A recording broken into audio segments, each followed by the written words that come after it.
திவ்ய வாசகனாகிய யோவானுக்கு வெளிப்படுத்தின விசேஷம். 1ஆம் அதிகாரம். சீக்கிரத்தில் சம்பவிக்க வேண்டியவைகளை தம்முடைய ஊழியக்காரருக்கு காண்பிக்கும் பொருட்டு தேவன் இயேசு கிறிஸ்துவுக்கு ஒப்புவித்ததும், இவர் தம்முடைய தூதனை அனுப்பி தம்முடைய ஊழியக்காரனாகிய யோவானுக்கு வெளிப்படுத்தினதுமான விசேஷம். இவன் தேவனுடைய வசனத்தை குறித்தும் இயேசு கிறிஸ்துவை பற்றிய சாட்சியை குறித்தும் தான் கண்ட யாவற்றையும் சாட்சியாக அறிவித்திருக்கிறான். இந்த தீர்க்க தரிசன வசனங்களை வாசிக்கிறவனும் கேட்கிறவர்களும் இதில் எழுதியிருக்கிறவைகளை கைக்கொள்ளுகிறவர்களும் பாக்கியவான்கள். காலம் சமீபமாயிருக்கிறது. யோவான் ஆசியாவில் உள்ள 7 சபைகளுக்கும் எழுதுகிறதாவது: இருக்கிறவரும் இருந்தவரும் வருகிறவருமானவராலும் அவருடைய சிங்காசனத்திற்கு முன்பாக இருக்கிற 7 ஆவிகளாலும் உண்மையுள்ள சாட்சியும் மரித்தோரிலிருந்து முதற் பிறந்தவரும் பூமியின் ராஜாக்களுக்கு அதிபதியுமாகிய இயேசு கிறிஸ்துவினாலும் உங்களுக்கு கிருபையும் சமாதானமும் உண்டாவதாக. நம்மிடத்தில் அன்பு கூர்ந்து தமது இரத்தத்தினாலே நம்முடைய பாவங்களற நம்மை கழுவி தம்முடைய பிதாவாகிய தேவனுக்கு முன்பாக நம்மை ராஜாக்களும் ஆசாரியர்களுமாக்கின அவருக்கு மகிமையும் வல்லமையும் என்றென்றைக்கும் உண்டாயிருப்பதாக. ஆமென். இதோ மேகங்களுடனே வருகிறார். கண்கள் யாவும் அவரை காணும். அவரை குத்தினவர்களும் அவரை காண்பார்கள். பூமியின் கோத்திரத்தார் எல்லாரும் அவரை பார்த்து புலம்புவார்கள். அப்படியே ஆகும். ஆமென். இருக்கிறவரும் இருந்தவரும் வருகிறவருமாகிய சர்வ வல்லமை உள்ள கர்த்தர், நான் அல்பாவும் ஒமேகாவும் ஆதியும் அந்தமுமாயிருக்கிறேன் என்று திருவுளம் பற்றுகிறார். உங்கள் சகோதரனும் இயேசு கிறிஸ்துவின் நிமித்தம் வருகிற உபத்திரவத்திற்கும் அவருடைய ராஜ்யத்திற்கும் அவருடைய பொறுமைக்கும் உங்கள் உடன் பங்காளனுமாயிருக்கிற யோவானாகிய நான் தேவ வசனத்தின் நிமித்தமும் இயேசு கிறிஸ்துவை பற்றிய சாட்சியின் நிமித்தமும் பத்மு என்னும் தீவிலே இருந்தேன். கர்த்தருடைய நாளில் ஆவிக்குள்ளானேன். அப்பொழுது எனக்கு பின்னாலே எக்காள சத்தம் போன்ற பெரிதான ஒரு சத்தத்தை கேட்டேன். அது, நான் அல்பாவும் ஒமேகாவும் முந்தினவரும் பிந்தினவருமாயிருக்கிறேன். நீ காண்கிறதை ஒரு புஸ்தகத்தில் எழுதி ஆசியாவில் இருக்கிற எபேசு, சிமிர்னா, பெர்கமு, தியத்திரா, சர்தை, பிலதெல்பியா, லவோதிக்கேயா என்னும் பட்டணங்களில் உள்ள 7 சபைகளுக்கும் அனுப்பு என்று விளம்பினது. அப்பொழுது என்னுடனே பேசின சத்தத்தை பார்க்க திரும்பினேன். திரும்பினபோது 7 பொன் குத்து விளக்குகளையும் அந்த 7 குத்து விளக்குகளின் மத்தியிலே நிலையங்கி தரித்து மார்பருகே பொற்கச்சை கட்டியிருந்த மனுஷகுமாரனுக்கு ஒப்பானவரையும் கண்டேன். அவருடைய சிரசும் மயிரும் வெண்பஞ்சை போலவும் உறைந்த மழையைப் போலவும் வெண்மையாயிருந்தது. அவருடைய கண்கள் அக்கினி ஜுவாலையைப் போலிருந்தது. அவருடைய பாதங்கள் உலைக்களத்தில் காய்ந்த பிரகாசமான வெண்கலம் போலிருந்தது. அவருடைய சத்தம் பெருவெள்ளத்து இரைச்சலை போலிருந்தது. தமது வலது கரத்திலே 7 நட்சத்திரங்களை ஏந்திக் கொண்டிருந்தார். அவர் வாயிலிருந்து இருபுறமும் கருக்குள்ள பட்டயம் புறப்பட்டது. அவருடைய முகம் வல்லமையாய் பிரகாசிக்கிற சூரியனைப் போலிருந்தது. நான் அவரை கண்டபோது செத்தவனைப் போல அவருடைய பாதத்தில் விழுந்தேன். அப்பொழுது அவர் தம்முடைய வலது கரத்தை என்மேல் வைத்து என்னை நோக்கி, பயப்படாதே, நான் முந்தினவரும் பிந்தினவரும் உயிருள்ளவருமாயிருக்கிறேன். மரித்தேன், ஆனாலும் இதோ சதா காலங்களிலும் உயிரோடிருக்கிறேன். ஆமென். நான் மரணத்திற்கும் பாதாளத்திற்கும் உரிய திறவுகோல்களை உடையவராயிருக்கிறேன். நீ கண்டவைகளையும் இருக்கிறவைகளையும் இவைகளுக்கு பின்பு சம்பவிப்பவைகளையும் எழுது. என் வலதுகரத்தில் நீ கண்ட 7 நட்சத்திரங்களின் ரகசியத்தையும் 7 பொன் குத்து விளக்குகளின் ரகசியத்தையும் எழுது. அந்த 7 நட்சத்திரங்களும் 7 சபைகளின் தூதர்களாம். நீ கண்ட 7 குத்து விளக்குகளும் 7 சபைகளாம். 2ஆம் அதிகாரம். எபேசு சபையின் தூதனுக்கு நீ எழுத வேண்டியது என்னவெனில், 7 நட்சத்திரங்களை தம்முடைய வலது கரத்தில் ஏந்திக் கொண்டு 7 பொன் குத்து விளக்குகளின் மத்தியிலே உலாவிக் கொண்டிருக்கிறவர் சொல்லுகிறதாவது: உன் கிரியைகளையும் உன் பிரயாசத்தையும் உன் பொறுமையையும், நீ பொல்லாதவர்களை சகிக்க கூடாமல் இருக்கிறதையும், அப்போஸ்தலர் அல்லாதவர்கள் தங்களை அப்போஸ்தலர் என்று சொல்லுகிறதை நீ சோதித்து அவர்களை பொய்யர் என்று கண்டறிந்ததையும், நீ சகித்துக் கொண்டிருக்கிறதையும் பொறுமையாய் இருக்கிறதையும், என் நாமத்தின் நிமித்தம் இளைப்படையாமல் பிரயாசப்பட்டதையும் அறிந்திருக்கிறேன். ஆனாலும் நீ ஆதியில் கொண்டிருந்த அன்பை விட்டாய் என்று உன் பேரில் எனக்கு குறை உண்டு. ஆகையால் நீ இன்ன நிலைமையிலிருந்து விழுந்தாய் என்பதை நினைத்து மனம் திரும்பி ஆதியில் செய்த கிரியைகளை செய்வாயாக.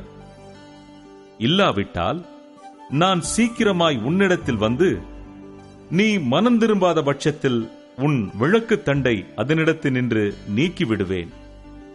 நான் வெறுக்கிற நிக்கோலாய் மதஸ்தரின் கிரியைகளை நீயும் வெறுக்கிறாய்.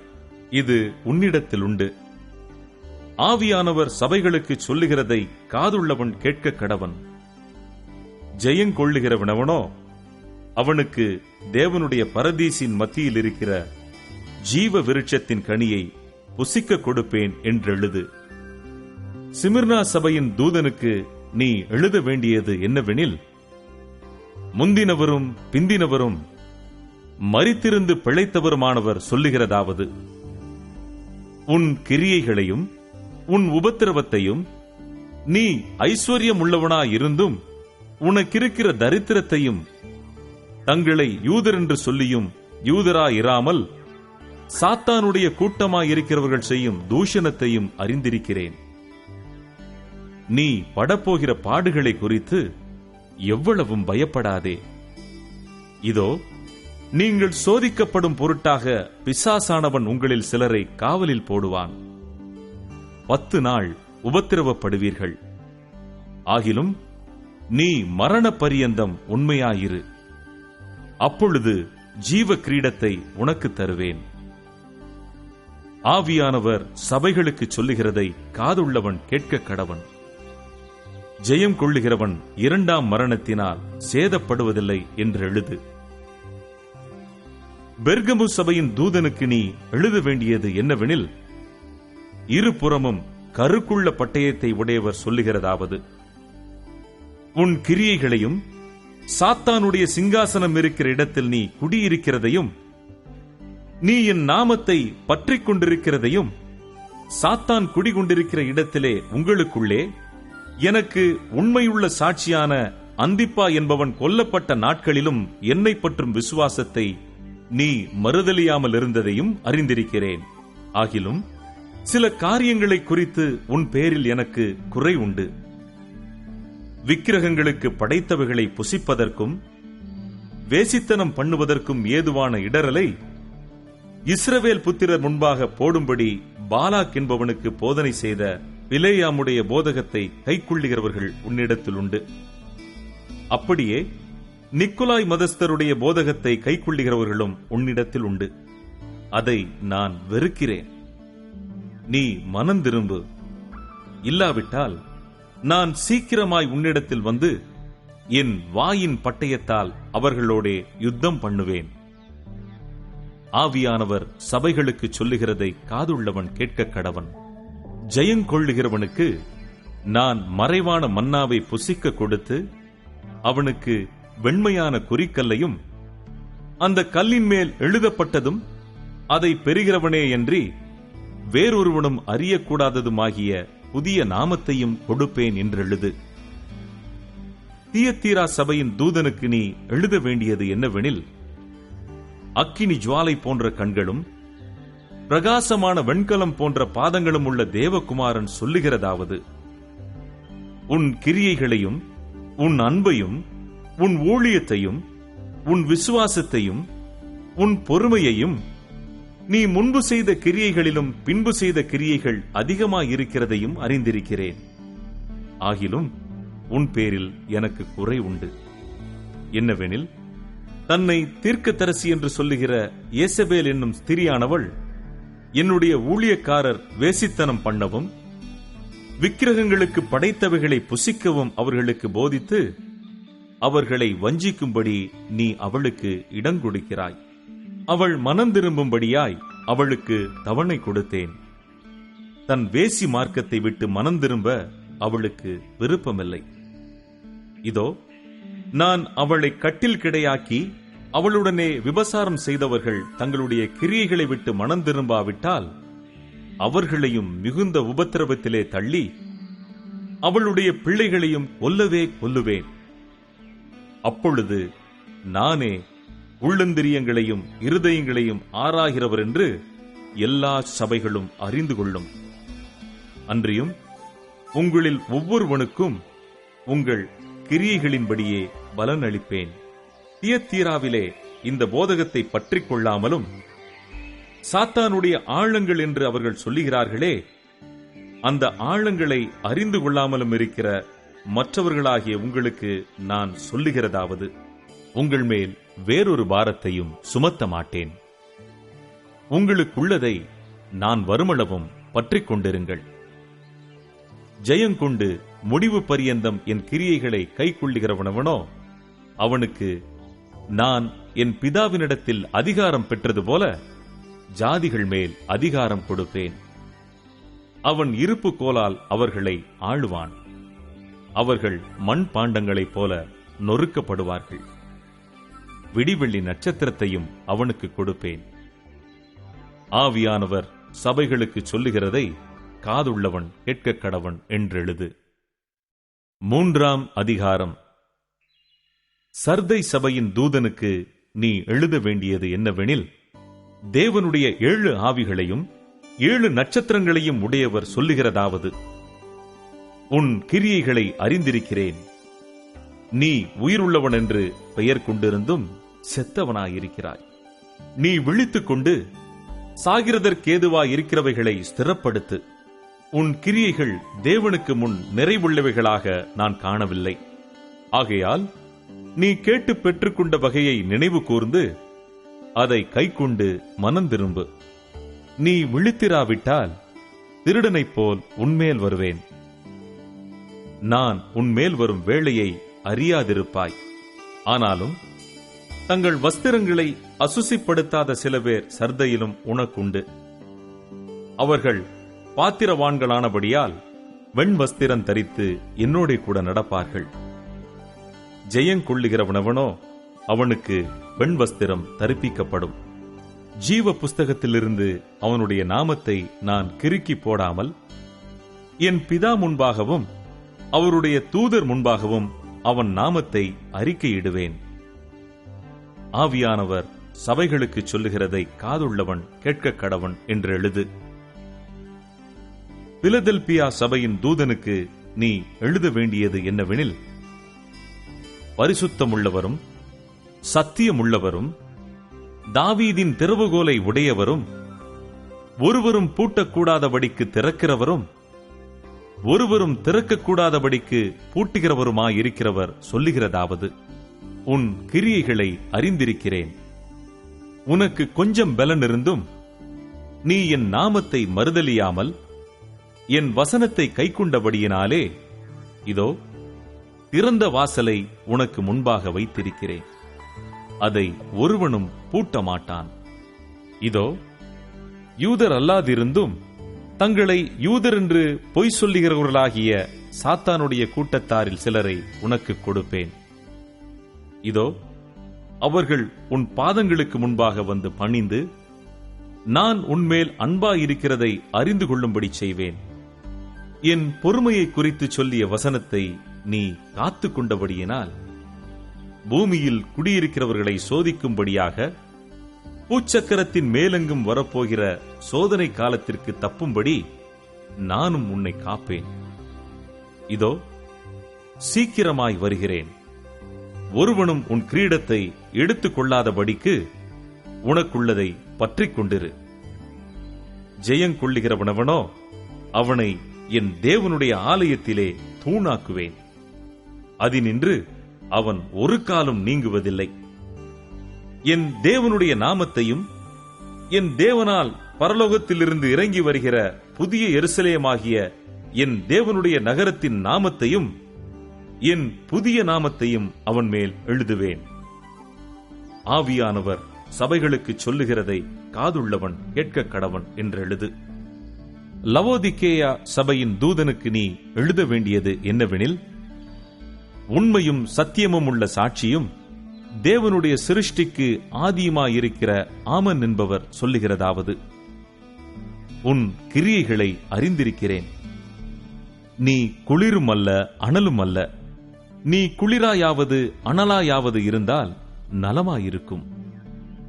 இப்படி நீ குளிரும் இன்றி அனலும் இன்றி வெதுவெதுப்பாய் இருக்கிறபடியினால் உன்னை என் வாயினின்று வாந்தி பண்ணி போடுவேன். நீ நிர்பாக்கியம் உள்ளவனும் பரிதவிக்கப்படத்தக்கவனும் தரித்திரனும் குருடனும் நிர்வாணியுமாய் இருக்கிறதை அறியாமல், நான் ஐஸ்வர்யவான் என்றும் திரவிய சம்பன்னன் என்றும் எனக்கு ஒரு குறைவுமில்லை என்றும் சொல்லுகிறபடியால், நான் நீ ஐஸ்வர்யவானாகும்படிக்கு நெருப்பிலே புடமிடப்பட்ட பொன்னையும் உன் நிர்வாணமாகிய அவலட்சணம் தோன்றாதபடிக்கு நீ உடுத்திக் கொள்வதற்கு வெண்வஸ்திரங்களையும் என்னிடத்திலே வாங்கிக் கொள்ளவும், நீ பார்வையடையும்படிக்கு உன் கண்களுக்கு கலிக்கம் போடவும் வேண்டுமென்று உனக்கு ஆலோசனை சொல்லுகிறேன். நான் நேசிக்கிறவர்கள் எவர்களோ அவர்களை கடிந்து கொண்டு சிட்சிக்கிறேன். ஆகையால் நீ ஜாக்கிரதையாயிருந்து மனம் திரும்பு. இதோ வாசற்படியிலே நின்று தட்டுகிறேன். ஒருவன் என் சத்தத்தை கேட்டு கதவை திறந்தால் அவனிடத்தில் நான் பிரவேசித்து அவனோடே போஜனம் பண்ணுவேன், அவனும் என்னோடே போஜனம் பண்ணுவான். நான் ஜெயங்கொண்டு என் பிதாவினுடைய சிங்காசனத்திலே அவரோடே கூட உட்கார்ந்தது போல, ஜெயங்கொள்ளுகிறவனவனோ அவனும் என்னுடைய சிங்காசனத்தில் என்னோடே கூட உட்காரும்படிக்கு அருள் செய்வேன். ஆவியானவர் சபைகளுக்கு சொல்லுகிறதை காதுள்ளவன் கேட்க கடவன் என்றெழுது என்றார். 4ஆம் அதிகாரம். இவைகளுக்கு பின்பு இதோ பரலோகத்தில் திறக்கப்பட்டிருந்த ஒரு வாசலை கண்டேன். முன்னே எக்காள சத்தம் போல என்னுடனே பேச நான் கேட்டிருந்த சத்தமானது, இங்கே ஏறி வா, இவைகளுக்கு பின்பு சம்பவிக்க வேண்டியவைகளை உனக்கு காண்பிப்பேன் என்று விளம்பினது. உடனே ஆவிக்குள்ளானேன். அப்பொழுது இதோ வானத்தில் ஒரு சிங்காசனம் வைக்கப்பட்டிருந்தது. அந்த சிங்காசனத்தின் மேல் ஒருவர் வீற்றிருந்தார். வீற்றிருந்தவர் பார்வைக்கு வச்சிரக்கல்லுக்கும் பதுமராகத்துக்கும் ஒப்பாயிருந்தார். அந்த சிங்காசனத்தை சுற்றி ஒரு வானவில் இருந்தது. அது பார்வைக்கு மரகதம் போல் தோன்றிட்டு, அந்த சிங்காசனத்தை சூழ 24 சிங்காசனங்கள் இருந்தன. 24 மூப்பர்கள் வெண்வஸ்திரம் தரித்து தங்கள் சிரசுகளில் பொன்முடி சூடி அந்த சிங்காசனங்களின் மேல் உட்கார்ந்திருக்க கண்டேன். அந்த சிங்காசனத்திலிருந்து மின்னல்களும் இடிமுழக்கங்களும் சத்தங்களும் புறப்பட்டன. தேவனுடைய 7 ஆவிகளாகிய 7 அக்கினி தீபங்கள் சிங்காசனத்திற்கு முன்பாக எரிந்து கொண்டிருந்தன. அந்த சிங்காசனத்திற்கு முன்பாக பளிங்கு கொப்பான கண்ணாடி கடல் இருந்தது. அந்த சிங்காசனத்தின் மத்தியிலும் அந்த சிங்காசனத்தை சுற்றிலும் 4 ஜீவன்கள் இருந்தன. அவைகள் முன்புறத்திலும் பின்புறத்திலும் கண்களால் நிறைந்திருந்தன. முதலாம் ஜீவன் சிங்கத்திற்கு ஒப்பாகவும், 2ஆம் ஜீவன் காளைக்கு ஒப்பாகவும், 3ஆம் ஜீவன் மனுஷ முகம் போன்ற முகமுள்ளதாகவும், 4ஆம் ஜீவன் பறக்கிற கழுகுக்கு ஒப்பாகவும் இருந்தன. அந்த 4 ஜீவன்களிலும் ஒவ்வொன்று அவ்வாறு சிறகுகள் உள்ளவைகளும் சுற்றிலும் உள்ளேயும் கண்களால் நிறைந்தவைகளுமாயிருந்தன. அவைகள் இருந்தவரும் இருக்கிறவரும் வருகிறவருமாகிய சர்வ வல்லமையுள்ள தேவனாகிய கர்த்தர் பரிசுத்தர் பரிசுத்தர் பரிசுத்தர் என்று இரவும் பகலும் ஓய்வில்லாமல் சொல்லிக் கொண்டிருந்தன.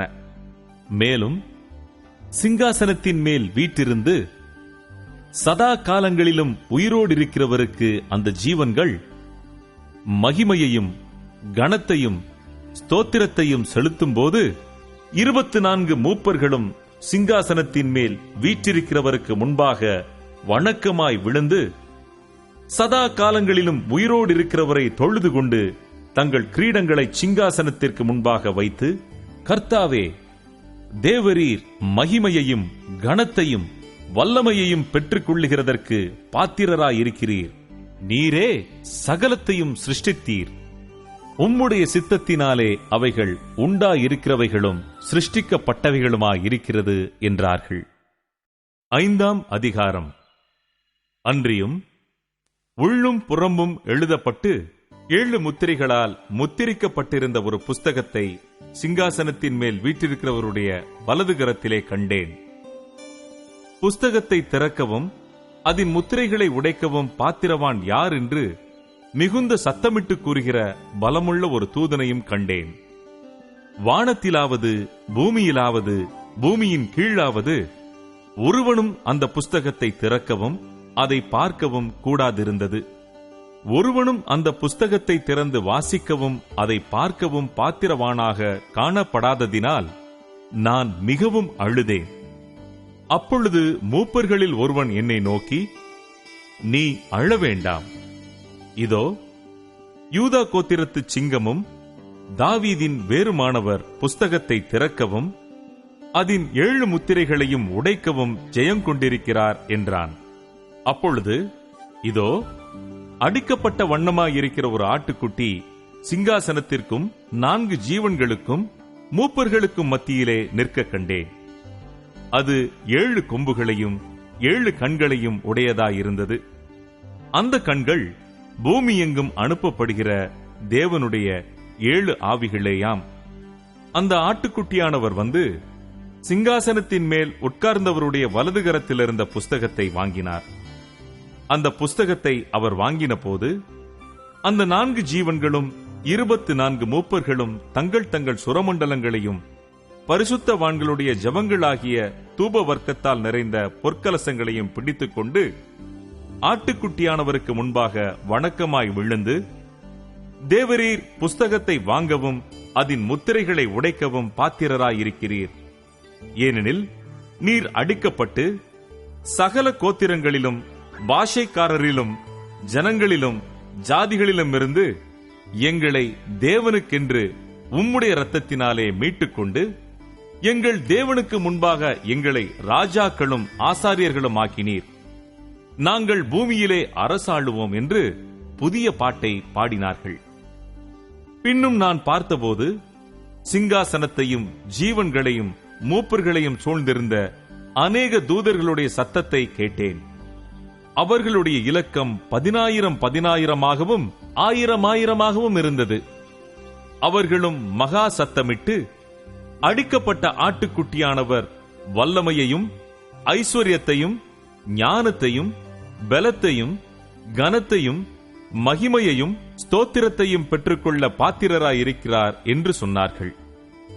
அப்பொழுது வானத்திலும் பூமியிலும் பூமியின் கீழும் இருக்கிற சிருஷ்டிகள் யாவும், சமுத்திரத்தில் உள்ளவைகளும் அவற்றுள் அடங்கிய வஸ்துக்கள் யாவும் சிங்காசனத்தின் மேல் வீற்றிருக்கிறவருக்கும் ஆட்டுக்குட்டியானவருக்கும் ஸ்தோத்திரமும் கனமும் மகிமையும் வல்லமையும் சதா காலங்களிலும் உண்டாவதாக என்று சொல்ல கேட்டேன். அதற்கு 4 ஜீவன்களும் ஆமென் என்று சொல்லின. 24 மூப்பர்களும் வணக்கமாய் விழுந்து சதா காலங்களிலும் உயிரோடு இருக்கிறவரை தொழுது கொண்டார்கள். 6ஆம் அதிகாரம். ஆட்டுக்குட்டியானவர் முத்திரைகளில் ஒன்றை உடைக்க கண்டேன்.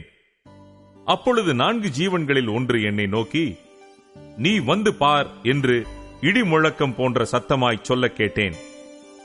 நான் பார்த்தபோது இதோ, ஒரு வெள்ளை குதிரையை கண்டேன். அதன் மேல் ஏறியிருந்தவன் வில்லை பிடித்திருந்தான். அவனுக்கு ஒரு கிரீடம் கொடுக்கப்பட்டது.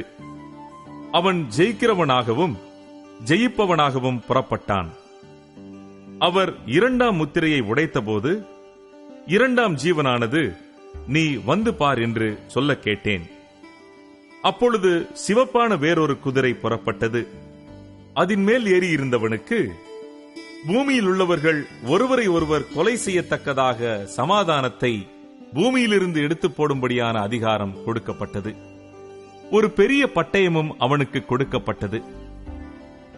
அவர் மூன்றாம் முத்திரையை உடைத்தபோது மூன்றாம் ஜீவனானது, நீ வந்து பார் என்று சொல்ல கேட்டேன். நான் பார்த்தபோது இதோ ஒரு கருப்பு குதிரையை கண்டேன். அதன் மேல் ஏறியிருந்தவன் ஒரு தராசை தன் கையிலே பிடித்திருந்தான். அப்பொழுது ஒரு பணத்துக்கு ஒரு படி கோதுமை என்றும் ஒரு பணத்துக்கு 3 படி வார்கோதுமை என்றும் எண்ணெயையும் திராட்சரசத்தையும் சேதப்படுத்தாதே என்றும் 4 ஜீவன்களின் மத்தியிலிருந்து உண்டான சத்தத்தை கேட்டேன். அவர் 4ஆம் முத்திரையை உடைத்தபோது 4ஆம் ஜீவனானது, நீ வந்து பார் என்று சொல்லும் சத்தத்தை கேட்டேன். நான் பார்த்தபோது இதோ மங்கின நிறமுள்ள ஒரு குதிரையை கண்டேன். அதன் மேல் ஏறியிருந்தவனுக்கு மரணம் என்று பெயர். பாதாளம் அவன் பின் சென்றது. பட்டயத்தினாலும் பஞ்சத்தினாலும் சாவினாலும் பூமியின் துஷ்ட மிருகங்களினாலும் பூமியின் கார்பங்கில் உள்ளவர்களை கொலை செய்யும்படியான அதிகாரம் அவைகளுக்கு கொடுக்கப்பட்டது. அவர் 5ஆம் முத்திரையை உடைத்தபோது தேவ வசனத்தின் நிமித்தமும் தாங்கள் கொடுத்த சாட்சி நிமித்தமும் கொல்லப்பட்டவர்களுடைய ஆத்துமாக்களை பலிபீடத்தின் கீழே கண்டேன். அவர்கள், பரிசுத்தமும் சத்தியமும் உள்ள ஆண்டவரே, தேவரீர் பூமியின் மேல் குடியிருக்கிறவர்களிடத்தில் எங்கள் இரத்தத்தை குறித்து எதுவரைக்கும் நியாய தீர்ப்பு செய்யாமலும் பழி வாங்காமலும் இருப்பீர் என்று மகா சத்தமிட்டு கூப்பிட்டார்கள். அப்பொழுது அவர்கள் ஒவ்வொருவருக்கும் வெள்ளை அங்கிகள் கொடுக்கப்பட்டது. அன்றியும் அவர்கள் தங்களைப் போல கொலை செய்யப்பட போகிறவர்களாகிய தங்கள் உடன் பணிவிடைக்காரரும் தங்கள் சகோதரருமானவர்களின் தொகை நிறைவாகும் அளவும் இன்னும் கொஞ்ச காலம் இளைப்பாற வேண்டும் என்று அவர்களுக்கு சொல்லப்பட்டது. அவர் 6ஆம் முத்திரையை உடைக்க கண்டேன். இதோ பூமி மிகவும் அதிர்ந்தது. சூரியன் கருப்பு கம்பளியைப் போல கருத்தது. சந்திரன் இரத்தம் போலாயிற்று.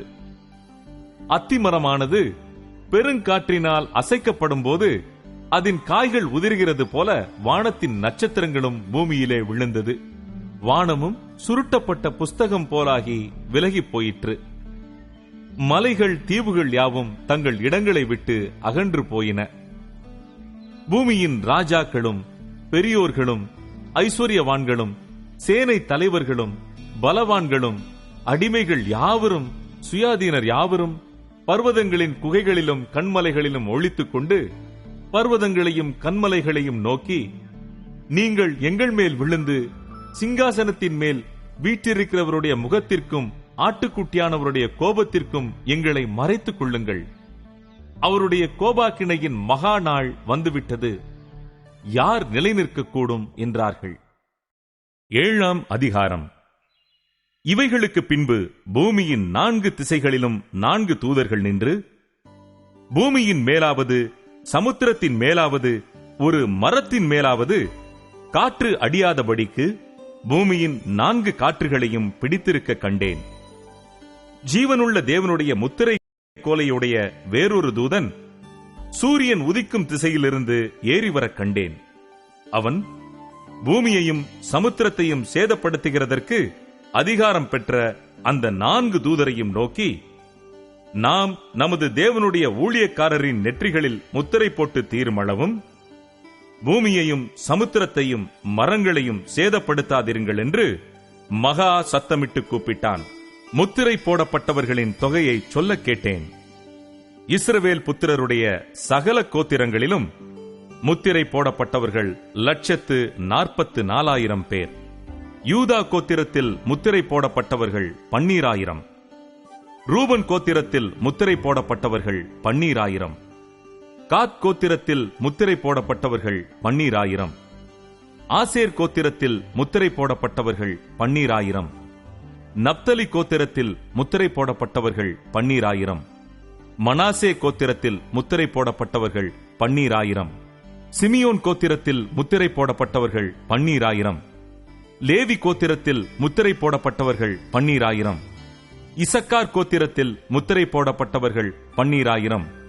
செபுலோன் கோத்திரத்தில் முத்திரை போடப்பட்டவர்கள் 12,000.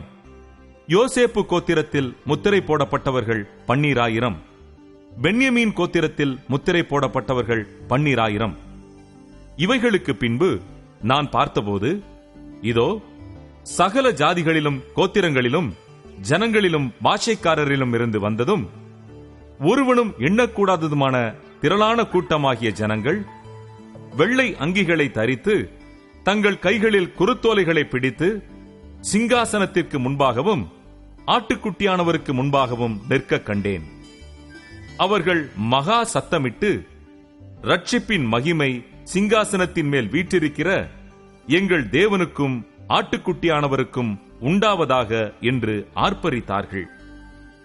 தூதர்கள் யாவரும் சிங்காசனத்தையும் மூப்பர்களையும் 4 ஜீவன்களையும் சூழ நின்று சிங்காசனத்திற்கு முன்பாக முகங்குப்புற விழுந்து தேவனை தொழுது கொண்டு, ஆமென், எங்கள் தேவனுக்கு துதியும் மகிமையும் ஞானமும் ஸ்தோத்திரமும் கனமும் வல்லமையும் பலனும் சதா காலங்களிலும் உண்டாவதாக, ஆமென் என்றார்கள்.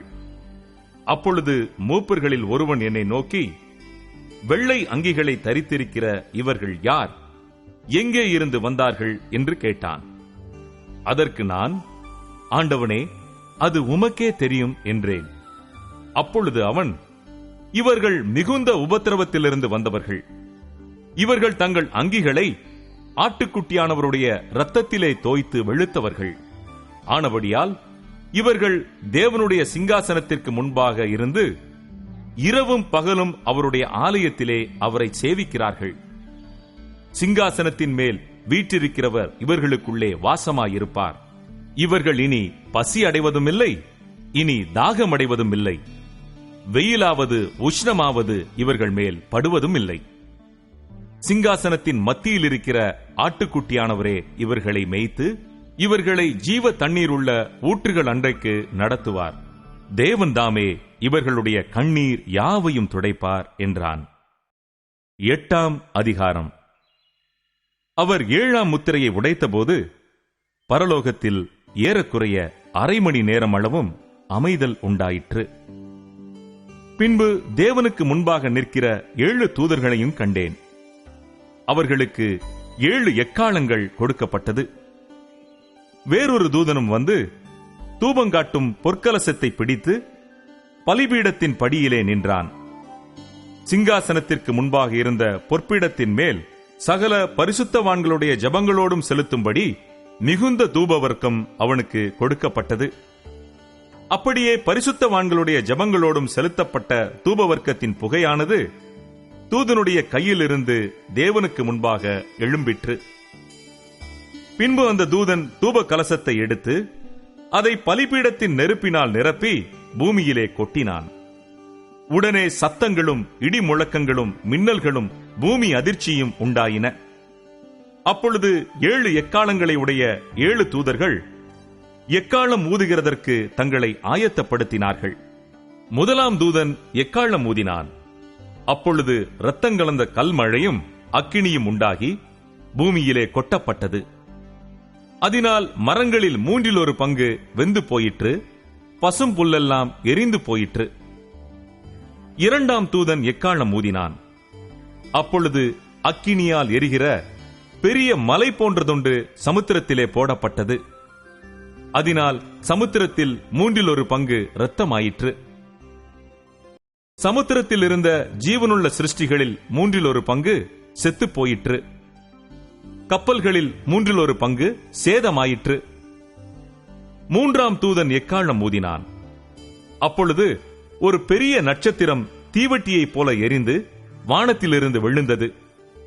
அது ஆறுகளில் 1/3 பங்கின் மேலும் நீரூற்றுகளின் மேலும் விழுந்தது. அந்த நட்சத்திரத்திற்கு 8 என்று பெயர். அதனால் தண்ணீரில் 1/3 பங்கு எட்டியைப் போல கசப்பாயிற்று.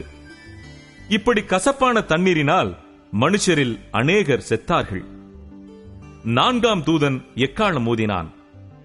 அப்பொழுது சூரியனில் 1/3 பங்கும் சந்திரனில் 1/3 பங்கும் நட்சத்திரங்களில் 1/3 பங்கும் சேதப்பட்டது. அவற்றில் 1/3 பங்கு இருள் அடைந்தது. பகலிலும் 1/3 பங்கு பிரகாசம் இல்லாமற் போயிற்று. இரவிலும் அப்படியே ஆயிற்று. பின்பு ஒரு தூதன் வானத்தின் மத்தியிலே பறந்து வர கண்டேன். அவன் மகா சத்தமிட்டு, இனி எக்காளம் ஊதப் போகிற மற்ற 3 தூதருடைய எக்காள சத்தங்களினால் பூமியில் குடியிருக்கிறவர்களுக்கு ஐயோ ஐயோ ஐயோ, ஆபத்து வரும் என்று சொல்லக் கேட்டேன். 9ஆம் அதிகாரம். 5ஆம் தூதன் எக்காளம் ஊதினான். அப்பொழுது வானத்திலிருந்து பூமியின் மேல் விழுந்த ஒரு நட்சத்திரத்தை கண்டேன். அவனுக்கு பாதாள குழியின் திறவுகோல் கொடுக்கப்பட்டது. அவன் பாதாள குழியை திறந்தான். உடனே பெருஞ்சூளையின் புகையைப் போல அந்த குழியிலிருந்து புகை எழும்பிற்று. அந்த குழியின் புகையினால் சூரியனும் ஆகாயமும் அந்தகாரப்பட்டது. அந்த புகையிலிருந்து வெட்டுக்கிளிகள் புறப்பட்டு பூமியின் மேல் வந்தது. அவைகளுக்கு பூமியில் உள்ள தேள்களின் வல்லமைக்கொப்பான வல்லமை கொடுக்கப்பட்டது. பூமியின் புல்லையும் பசுமையான எந்த பூண்டையும் எந்த மரத்தையும் சேதப்படுத்தாமல், தங்கள் நெற்றிகளில் தேவனுடைய முத்திரையை தரித்திராத மனுஷரை மாத்திரம் சேதப்படுத்த அவைகளுக்கு உத்தரவு கொடுக்கப்பட்டது. மேலும் அவர்களை கொலை செய்யும்படிக்கு அவைகளுக்கு உத்தரவு கொடுக்கப்படாமல் 5 மாதம் அளவும் அவர்களை வேதனைப்படுத்தும்படிக்கு உத்தரவு கொடுக்கப்பட்டது. அவைகள் செய்யும் வேதனை தேளானது மனுஷரை கொட்டும்போது உண்டாகும் வேதனையைப் போலிருக்கும். அந்நாட்களில் மனுஷர்கள் சாவை தேடியும் அதை காணாதிருப்பார்கள். சாக வேண்டுமென்று ஆசைப்படுவார்கள். சாவோ அவர்களுக்கு விலகி ஓடிப்போம். அந்த வெட்டுக்கிளிகளின் உருவம் யுத்தத்திற்கு ஆயத்தம் பண்ணப்பட்ட குதிரைகளுக்கு ஒப்பாயிருந்தது. அவைகளுடைய தலைகளின் மேல் பொன்மயமான கிரீடம் போன்றவைகள் இருந்தன. அவைகளின் முகங்கள் மனுஷருடைய முகங்கள் போலிருந்தன. அவைகளுடைய கூந்தல் ஸ்திரீகளுடைய கூந்தல் போலிருந்தது. அவைகளின் பற்கள் சிங்கங்களின் பற்கள் போலிருந்தன. இருப்பு கவசங்களைப் போல மார்க்கவசங்கள் அவைகளுக்கு இருந்தன. அவைகளுடைய சிறகுகளின் இரைச்சல் யுத்தத்திற்கு ஓடுகிற அநேகம் குதிரைகள் பூண்ட ரதங்களின் இரைச்சலுக்கு ஒப்பாயிருந்தன. அவைகள் தேள்களின் வாள்களுக்கு ஒப்பான வாள்களையும் அந்த வாள்களில் கொடுக்குகளையும் உடையவைகளாயிருந்தன. அவைகள் 5 மாதம் அளவும் மனுஷரை சேதப்படுத்துவதற்கு அதிகாரம் உடையவைகளாயிருந்தன. அவைகளுக்கு ஒரு ராஜன் உண்டு. அவன் பாதாளத்தின் தூதன். எபிரேயு பாஷையிலே அபத்தோன் என்றும் கிரேக்கு பாஷையிலே அப்பொல்லியோன் என்றும் அவனுக்கு பெயர். முதலாம் ஆபத்து கடந்து போயிற்று. இவைகளுக்கு பின்பு இன்னும் 2 ஆபத்துகள் இதோ வருகிறது. 6ஆம் தூதன் எக்காளம் ஊதினான். அப்பொழுது தேவனுக்கு முன்பாக இருந்த பொற்பீடத்தின் 4 கொம்புகளிலுமிருந்து ஒரு சத்தம் தோன்றி எக்காளத்தை பிடித்திருந்த 6ஆம் தூதனை நோக்கி, ஐபிராத் என்னும் பெரிய நதி அண்டையிலே கட்டப்பட்டிருக்கிற 4 தூதர்களையும் அவிழ்த்துவிடு என்று சொல்ல கேட்டேன். அப்பொழுது மனுஷரில் 1/3 பங்கை கொல்லும்படிக்கு 1 மணி நேரத்திற்கும் 1 நாளுக்கும் 1 மாதத்திற்கும் 1 வருஷத்திற்கும் ஆயத்தமாக்கப்பட்டிருந்த அந்த 4 தூதர்களும் அவிழ்த்து விடப்பட்டார்கள். குதிரை சேனைகளாகிய இராணுவங்களின் தொகை 20 கோடியாயிருந்தது. அவைகளின் தொகையை சொல்ல கேட்டேன். குதிரைகளையும் அவைகளின் மேல் ஏறியிருந்தவர்களையும் நான் தரிசனத்தில் கண்டவிதமாவது, அவர்கள் அக்கினி நிறமும் நீல நிறமும் கந்தக நிறமுமான மார்க்கவசங்களை உடையவர்களாயிருந்தார்கள். குதிரைகளுடைய தலைகள் சிங்கங்களின் தலைகளைப் போலிருந்தன. அவைகளுடைய வாய்களிலிருந்து அக்கினியும் புகையும் கந்தகமும் புறப்பட்டன. அவைகளுடைய வாய்களிலிருந்து புறப்பட்ட அக்கினி, புகை, கந்தகம் என்னும் இம்மூன்றினாலும் மனுஷரில் 1/3 பங்கு கொல்லப்பட்டார்கள். அந்த குதிரைகளின் வல்லமை அவைகளுடைய வாயிலேயும் வாள்களிலேயும் இருக்கிறது. அவைகளுடைய வாள்கள் பாம்புகளுக்கு ஒப்பானவைகளாயும் தலைகள் உள்ளவைகளாயும் இருக்கிறது. அவைகளாலே சேதப்படுத்துகிறது.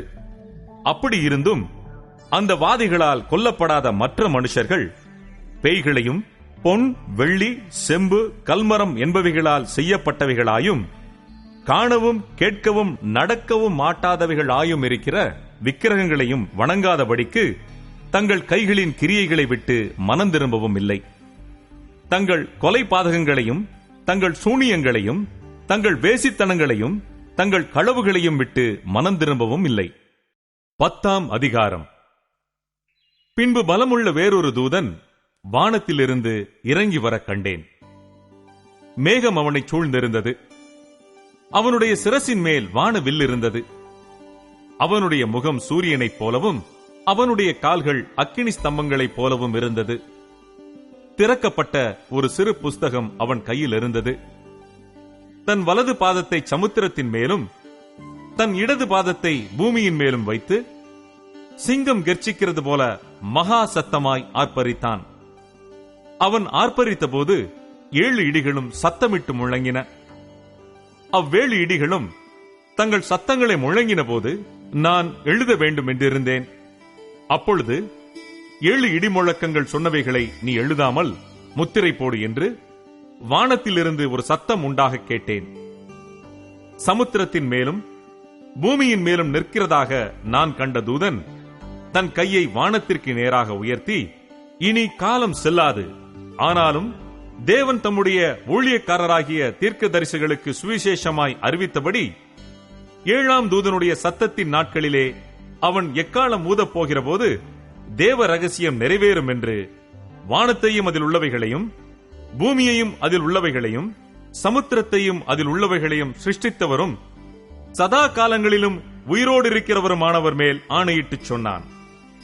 நான் வானத்திலிருந்து பிறக்க கேட்ட சத்தம் மறுபடியும் என்னுடனே பேசி, சமுத்திரத்தின் மேலும் பூமியின் மேலும் நிற்கிற தூதனுடைய கையில் இருக்கும் திறக்கப்பட்ட சிறு புஸ்தகத்தை நீ போய் வாங்கிக் கொள் என்று சொல்ல, நான் தூதனிடத்தில் போய் அந்த சிறு புஸ்தகத்தை எனக்கு தாரும் என்றேன்.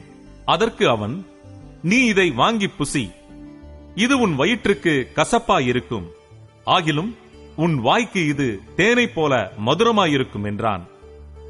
நான் அந்த சிறு புஸ்தகத்தை தூதனுடைய கையிலிருந்து வாங்கி அதை புசித்தேன். என் வாய்க்கு அது தேனை போல மதுரமாயிருந்தது. நான் அதை புசித்தவுடனே என் வயிறு கசப்பாயிற்று. அப்பொழுது அவன் என்னை நோக்கி, நீ மறுபடியும் அநேக ஜனங்களையும் ஜாதிகளையும் பாஷைக்காரரையும் ராஜாக்களையும் குறித்து தீர்க்க தரிசனம் சொல்ல வேண்டும் என்றான். 11ஆம் அதிகாரம்.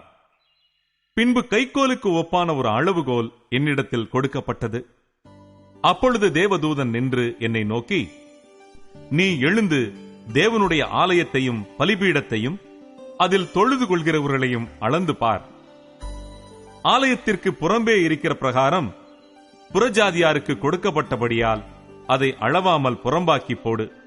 பரிசுத்த நகரத்தை அவர்கள் 42 மாதம் அளவும் மிதிப்பார்கள். என்னுடைய 2 சாட்சிகளும் இரட்டு வஸ்திரம் உடுத்திக் கொண்டிருக்கிறவர்களாய் 1260 நாளளவும் தீர்க்க தரிசனம் சொல்லும்படி அவர்களுக்கு அதிகாரம் கொடுப்பேன்.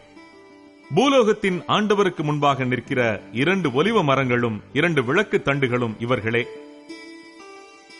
ஒருவன் அவர்களை சேதப்படுத்த மனதாயிருந்தால் அவர்களுடைய வாயிலிருந்து அக்கினி புறப்பட்டு அவர்களுடைய சத்துருக்களை பட்சிக்கும். அவர்களை சேதப்படுத்த மனதாயிருக்கிறவன் எவனோ அவன் அப்படியே கொல்லப்பட வேண்டும். அவர்கள் தீர்க்க தரிசனம் சொல்லி வருகிற நாட்களிலே மழை பெய்யாதபடிக்கு வானத்தை அடைக்க அவர்களுக்கு அதிகாரம் உண்டு. அவர்கள் தண்ணீர்களை இரத்தமாக மாற்றவும் தங்களுக்கு வேண்டும் போதெல்லாம் பூமியை சகலவித வாதைகளாலும் வாதிக்கவும் அவர்களுக்கு அதிகாரம் உண்டு. அவர்கள் தங்கள் சாட்சியை சொல்லி முடித்திருக்கும் போது பாதாளத்தில் இருந்து எறிகிற மிருகம் அவர்களோட யுத்தம் பண்ணி அவர்களை ஜெயித்து அவர்களை கொன்று போடும். அவர்களுடைய உடல்கள் மகா நகரத்தின் விசாலமான வீதியிலே கிடக்கும். அந்த நகரம் சோதோம் என்றும் எகிப்து என்றும் ஞானார்த்தமாய் சொல்லப்படும். அதிலே நம்முடைய கர்த்தரும் சிலுவையிலே அறையப்பட்டார். ஜனங்களிலும் கோத்திரங்களிலும் பாஷைக்காரரிலும் ஜாதிகளிலும் உள்ளவர்கள் அவர்களுடைய உடல்களை 3½ நாள் வரைக்கும் பார்ப்பார்கள். அவர்களுடைய உடல்களை கல்லறைகளில் வைக்க ஒட்டார்கள். அவ்விரண்டு தீர்க்கதரிசிகளும் பூமியின் குடிகளை வேதனைப்படுத்தினபடியால் அவர்கள் நிமித்தம் பூமியில் குடியிருக்கிறவர்கள் சந்தோஷப்பட்டு களி கூர்ந்து ஒருவருக்கொருவர் வெகுமதிகளை அனுப்புவார்கள். 3½ நாளைக்கு பின்பு தேவனிடத்திலிருந்து ஜீவ ஆவி அவர்களுக்குள் பிரவேசித்தது. அப்பொழுது அவர்கள் காலூன்றி நின்றார்கள். அவர்களை பார்த்தவர்களுக்கு மிகுந்த பயம் உண்டாயிற்று. இங்கே ஏறி வாருங்கள் என்று வானத்திலிருந்து தங்களுக்கு உண்டான பெரிய சத்தத்தை அவர்கள் கேட்டு மேகத்தில் ஏறி வானத்திற்கு போனார்கள். அவர்களுடைய சத்துருக்கள் அவர்களை பார்த்தார்கள். அந்நேரத்திலே பூமி மிகவும் அதிர்ந்தது. உடனே அந்த நகரத்தில் 10 இடிந்து விழுந்தது. மனுஷரில் 7000 பேர் பூமி அதிர்ச்சியினால் அழிந்தார்கள். மீதியானவர்கள் பயமடைந்து பரலோகத்தின் தேவனை மகிமைப்படுத்தினார்கள். 2ஆம் ஆபத்து கடந்து போயிற்று. இதோ 3ஆம் ஆபத்து சீக்கிரமாய் வருகிறது. 7ஆம் தூதன் எக்காளம் ஊதினான்.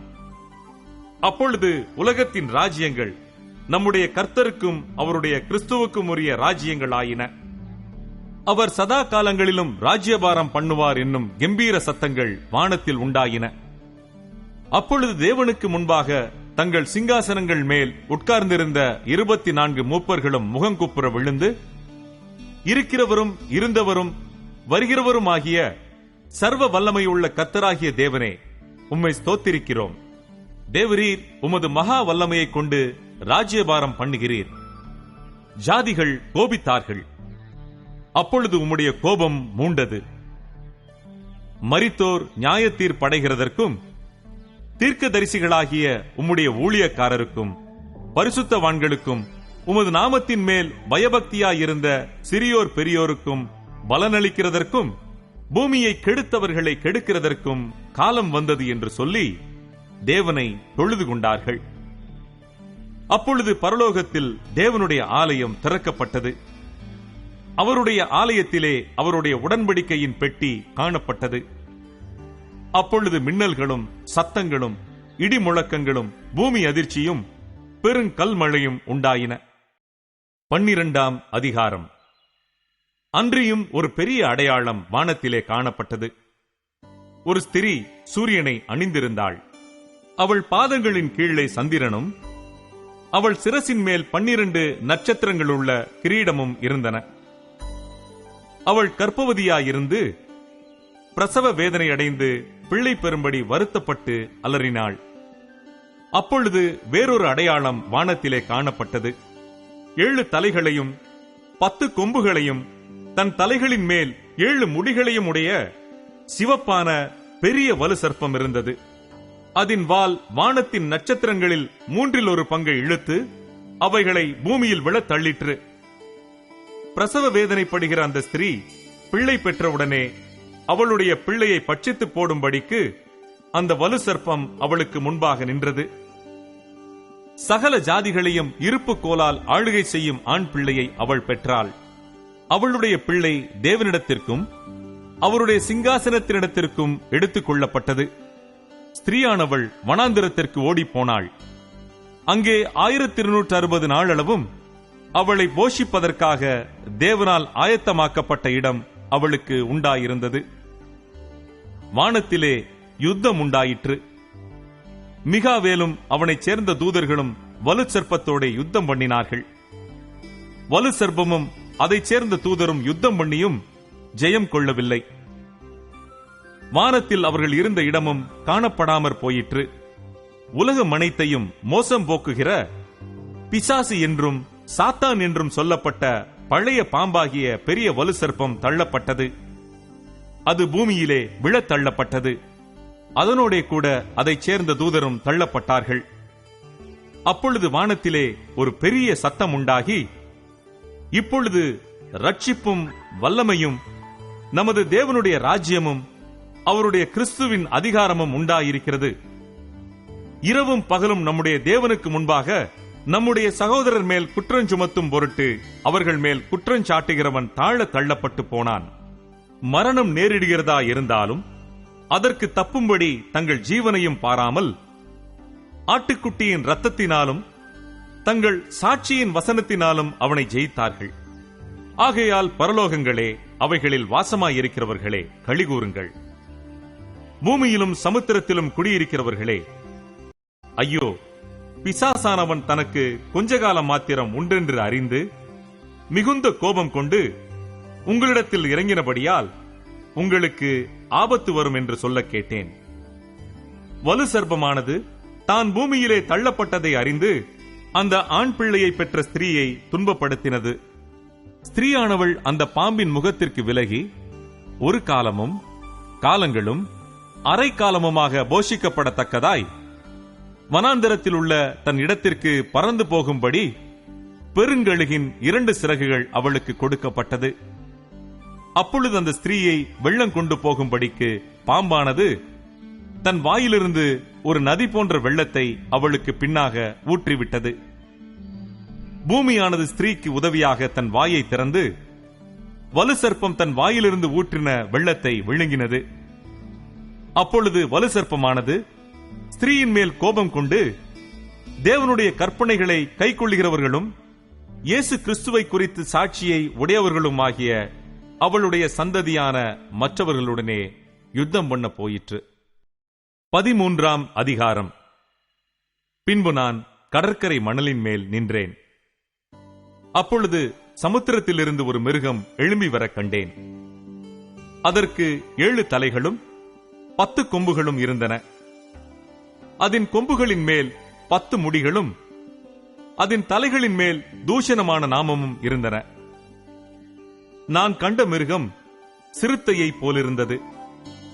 அதன் கால்கள் கரடியின் கால்களைப் போலவும் அதன் வாய் சிங்கத்தின் வாயைப் போலவும் இருந்தன. வலு சர்ப்பமானது தன் பலத்தையும் தன் சிங்காசனத்தையும் மிகுந்த அதிகாரத்தையும் அதற்கு கொடுத்தது. அதன் தலைகளில் ஒன்று சாவுக்கேதுவாய் காயப்பட்டிருக்க கண்டேன். ஆனாலும் சாவுக்கேதுவான அந்த காயம் சொஸ்தமாக்கப்பட்டது. பூமியில் உள்ள யாவரும் ஆச்சரியத்தோடே அந்த மிருகத்தை பின்பற்றி அந்த மிருகத்திற்கு அப்படிப்பட்ட அதிகாரம் கொடுத்த வலு சர்ப்பத்தை வணங்கினார்கள். அல்லாமலும் மிருகத்திற்கு ஒப்பானவன் யார், அதனோடே யுத்தம் பண்ணத்தக்கவன் யார் என்று சொல்லி மிருகத்தையும் வணங்கினார்கள். பெருமையானவைகளையும் தூஷணங்களையும் பேசும் வாய் அதற்கு கொடுக்கப்பட்டது. அல்லாமலும் 42 மாதம் யுத்தம் பண்ண அதற்கு அதிகாரம் கொடுக்கப்பட்டது. அது தேவனை தூஷிக்கும்படி தன் வாயை திறந்து அவருடைய நாமத்தையும் அவருடைய வாசஸ்தலத்தையும் பரலோகத்தில் வாசமாயிருக்கிறவர்களையும் தூஷித்தது. மேலும் பரிசுத்தவான்களோட யுத்தம் பண்ணி அவர்களை ஜெயிக்கும்படிக்கு அதற்கு அதிகாரம் கொடுக்கப்பட்டதும் அல்லாமல் ஒவ்வொரு கோத்திரத்தின் மேலும் பாஷைக்காரர் மேலும் ஜாதிகள் மேலும் அதற்கு அதிகாரம் கொடுக்கப்பட்டது. உலக தோற்றம் முதல் அடிக்கப்பட்ட ஆட்டுக்குட்டியினுடைய ஜீவ புஸ்தகத்தில் பேரெழுதப்பட்டிராத பூமியின் குடிகள் யாவரும் அதை வணங்குவார்கள். காதுள்ளவனவனோ அவன் கேட்க கடவன். சிறைப்படுத்திக் கொண்டு போகிறவன் சிறைப்பட்டு போவான். பட்டயத்தினாலே கொல்லுகிறவன் பட்டயத்தினாலே கொல்லப்பட வேண்டும். பரிசுத்தவான்களுடைய பொறுமையும் விசுவாசமும் இதிலே விளங்கும். பின்பு வேறொரு மிருகம் பூமியிலிருந்து எழும்ப கண்டேன். அது ஒரு ஆட்டுக்குட்டிக்கு ஒப்பாக 2 கொம்புகளை உடையதாயிருந்து வலு சர்ப்பத்தைப் போல பேசினது. அது முந்தின மிருகத்தின் அதிகாரம் முழுவதையும் அதன் முன்பாக நடப்பித்து சாவுக்கேதுவான காயம் மாற சொஸ்தமடைந்த முந்தின மிருகத்தை பூமியும் அதன் குடிகளும் வணங்கும்படி செய்தது. அன்றியும் அது மனுஷருக்கு முன்பாக வானத்திலிருந்து பூமியின் மேல் அக்கினியை இறங்க பண்ணத்தக்கதாக பெரிய அற்புதங்களை நடப்பித்து மிருகத்தின் முன்பாக அந்த அற்புதங்களை செய்யும்படி தனக்கு கொடுக்கப்பட்ட சத்துவத்தினாலே பூமியின் குடிகளை மோசம் போக்கி பட்டயத்தினாலே காயப்பட்டு பிழைத்த மிருகத்திற்கு ஒரு சொரூபம் பண்ண வேண்டும் என்று பூமியின் குடிகளுக்கு சொல்லிற்று.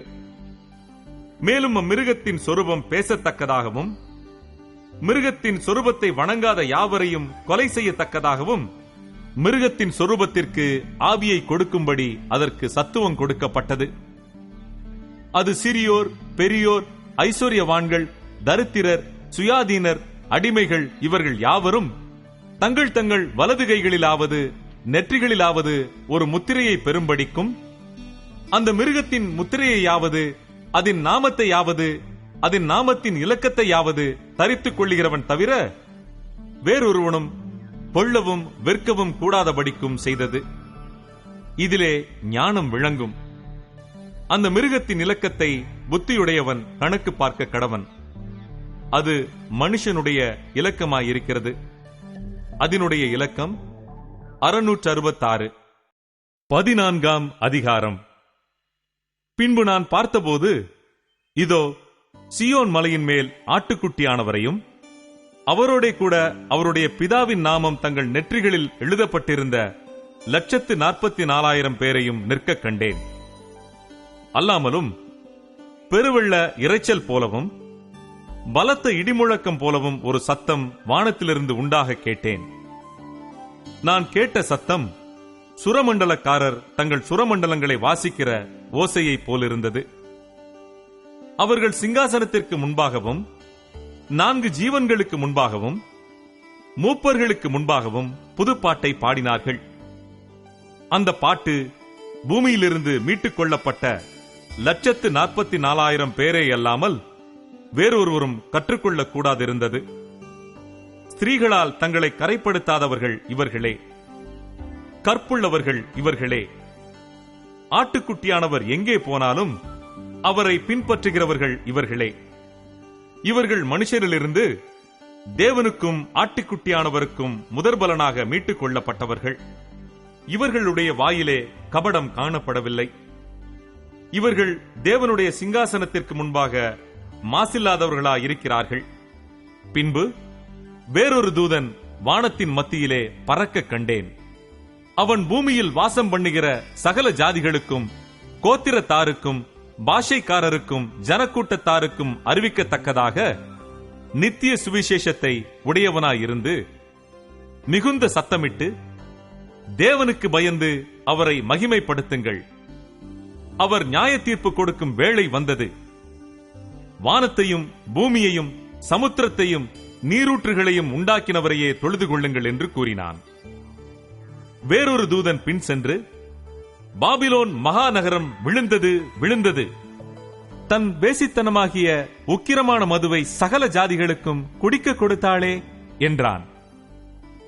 அவர்களுக்கு பின்னே 3ஆம் தூதன் வந்து மிகுந்த சத்தமிட்டு, மிருகத்தையும் அதன் சொரூபத்தையும் வணங்கி தன் நெற்றியிலாவது தன் கையிலாவது அதன் முத்திரையை தரித்துக் கொள்ளுகிறவனவனோ அவன் தேவனுடைய கோபாக்கினையாகிய பாத்திரத்திலே கலப்பில்லாமல் வார்க்கப்பட்ட அவருடைய உக்கிரமாகிய மதுவை குடித்து பரிசுத்த தூதர்களுக்கு முன்பாகவும் ஆட்டுக்குட்டியானவருக்கு முன்பாகவும் அக்கினியினாலும் கந்தகத்தினாலும் வாதிக்கப்படுவான். அவர்களுடைய வாதையின் புகை சதா காலங்களிலும் எழும்பும். மிருகத்தையும் அதன் சொரூபத்தையும் வணங்குகிறவர்களுக்கும் அதனுடைய நாமத்தின் முத்திரையை தரித்துக் கொள்ளுகிற எவனுக்கும் இரவும் பகலும் இளைப்பாறுதல் இராது. தேவனுடைய கற்பனைகளையும் இயேசுவின் மேலுள்ள விசுவாசத்தையும் காத்துக் கொள்ளுகிறவர்களாகிய பரிசுத்தவான்களுடைய பொறுமை இதிலே விளங்கும் என்று கூறினான். பின்பு பரலோகத்திலிருந்து ஒரு சத்தம் உண்டாக கேட்டேன். அது, கர்த்தருக்குள் வரிக்கிறவர்கள் இது முதல் பாக்கியவான்கள் என்று எழுது. அவர்கள் தங்கள் பிரயாசங்களை விட்டொழிந்து இளைப்பாறுவார்கள். அவர்களுடைய கிரியைகள் அவர்களோட கூட போம். ஆவியானவரும் ஆம் என்று திருவுளம் பற்றுகிறார் என்று சொல்லிற்று. பின்பு நான் பார்த்தபோது, இதோ வெண்மையான மேகத்தையும், அந்த மேகத்தின் மேல் மனுஷகுமாரனுக்கு ஒப்பானவராய் தமது சிரசின் மேல் பொற்கிரீடத்தையும் தமது கையிலே கருக்குள்ள அரிவாளையும் உடைய ஒருவர் உட்கார்ந்திருக்கிறதையும் கண்டேன். அப்பொழுது வேறொரு தூதன் தேவாலயத்திலிருந்து புறப்பட்டு மேகத்தின் மேல் உட்கார்ந்திருக்கிறவரை நோக்கி, பூமியின் பயிர் முதிர்ந்தது, அரிக்கிறதற்கு காலம் வந்தது, ஆகையால் உம்முடைய அரிவாளை நீட்டி அறுத்துவிடும் என்று மிகுந்த சத்தமிட்டு சொன்னான். அப்பொழுது மேகத்தின் மேல் உட்கார்ந்தவர் தமது அரிவாளை பூமியின் மேல் நீட்டினார். பூமியின் விளைவு அறுப்புண்டது. பின்பு வேறொரு தூதனும் கருக்குள்ள அரிவாளை பிடித்துக் கொண்டு பரலோகத்தில் உள்ள தேவாலயத்திலிருந்து புறப்பட்டு வந்தான். அக்கினியின் மேல் அதிகாரமுள்ள வேறொரு தூதனும் பலிபீடத்திலிருந்து புறப்பட்டு வந்து கருக்குள்ள அரிவாளை பிடித்திருக்கிறவனை நோக்கி, பூமியின் திராட்சை பழங்கள் பழுத்திருக்கிறது, கருக்குள்ள உமது அரிவாளை நீட்டி அதன் குலைகளை அறுத்துவிடும் என்று மிகுந்த சத்தத்தோடே சொன்னான். அப்பொழுது அந்த தூதன் தன் அரிவாளை பூமியின் மேலே நீட்டி பூமியின் திராட்சை பழங்களை அறுத்து தேவனுடைய கோபாக்கினை என்னும் பெரிய ஆலையிலே போட்டான். நகரத்திற்கு புறம்பே உள்ள அந்த ஆலையிலே அது மிதிக்கப்பட்டது. அந்த ஆலையிலிருந்து 1600 ஸ்தாதி தூரத்திற்கு ரத்தம் புறப்பட்டு குதிரைகளின் கடிவாளங்கள் மட்டும் பெருகி வந்தது. 15ஆம் அதிகாரம். பின்பு வானத்திலே பெரிதும் ஆச்சரியமுமான வேறொரு அடையாளமாகிய கடைசியான 7 வாதைகளை உடைய 7 தூதரை கண்டேன். அவைகளால் தேவனுடைய கோபம் முடிகிறது. அன்றியும் அக்கினி கலந்த கண்ணாடி கடல் போன்ற ஒரு கடலையும், மிருகத்திற்கும் அதன் சொரூபத்திற்கும் அதன் முத்திரைக்கும் அதன் நாமத்தின் இலக்கத்திற்கும் உள்ளாகாமல் ஜெயம் கொண்டவர்கள் தேவ சுரமண்டலங்களை பிடித்துக் கொண்டு அந்த கண்ணாடி கடலருகே நிற்கிறதையும் கண்டேன். அவர்கள் தேவனுடைய ஊழியக்காரனாகிய மோசேயின் பாட்டையும் ஆட்டுக்குட்டியானவருடைய பாட்டையும் பாடி, சர்வ வல்லமையுள்ள தேவனாகிய கர்த்தாவே, தேவரீருடைய கிரியைகள் மகத்துவமும் ஆச்சரியமுமானவைகள். பரிசுத்தவான்களின் ராஜாவே, தேவரீருடைய வழிகள் நீதியும் சத்தியமுமானவைகள். கர்த்தாவே, யார் உமக்கு பயப்படாமலும் உமது நாமத்தை மகிமைப்படுத்தாமலும் இருக்கலாம்? தேவரீர் ஒருவரே பரிசுத்தர். எல்லா ஜாதிகளும் வந்து உமக்கு முன்பாக தொழுது கொள்வார்கள். உம்முடைய நீதியான செயல்கள் வெளியரங்கமாயின என்றார்கள். இவைகளுக்கு பின்பு நான் பார்த்தபோது, இதோ பரலோகத்திலே சாட்சியின் கூடாரமாகிய ஆலயம் திறக்கப்பட்டது. அந்த ஆலயத்திலிருந்து 7 வாதைகளை உடைய அவ்வேழு தூதர்களும் சுத்தமும் பிரகாசமுமான மெல்லிய வஸ்திரம் தரித்து மார்பருகே பொற்கச்சைகளை கட்டிக்கொண்டு புறப்பட்டார்கள். அப்பொழுது அந்த 4 ஜீவன்களில் ஒன்று சதா காலங்களிலும் உயிரோடு இருக்கிற தேவனுடைய கோபாக்கினையால் நிறைந்த பொற்கலசங்கள் 7ஐயும் அந்த 7 தூதர்களுக்கும் கொடுத்தது. அப்பொழுது தேவனுடைய மகிமையினாலும் அவருடைய வல்லமையினாலும் உண்டான புகையினாலே தேவாலயம் நிறைந்தது. 7 தூதர்களுடைய 7 வாதைகளும் முடியும் வரைக்கும் ஒருவரும் தேவாலயத்திற்குள் பிரவேசிக்க கூடாதிருந்தது. 16ஆம் அதிகாரம். அப்பொழுது தேவாலயத்திலிருந்து உண்டான ஒரு பெருஞ்சத்தம் அந்த 7 தூதருடனே, நீங்கள் போய் தேவனுடைய கோப கலசங்களை பூமியின் மேல் ஊற்றுங்கள் என்று சொல்ல கேட்டேன். முதலாம் தூதன் போய் தன் கலசத்தில் உள்ளதை பூமியின் மேல் ஊற்றினான். உடனே மிருகத்தின் முத்திரையை தரித்தவர்களும் அதன் சொரூபத்தை வணங்குகிறவர்களும் ஆகிய மனுஷர்களுக்கு பொல்லாத கொடிய புண்ணுண்டாயிற்று. 2ஆம் தூதன் தன் கலசத்தில் உள்ளதை சமுத்திரத்திலே ஊற்றினான். உடனே அது செத்தவனுடைய இரத்தம் போலாயிற்று. சமுத்திரத்தில் உள்ள பிராணிகள் யாவும் மாண்டு போயின. 3ஆம் தூதன் தன் கலசத்தில் உள்ளதை ஆறுகளிலும் நீரூற்றுகளிலும் ஊற்றினான். உடனே அவைகள் இரத்தமாயின.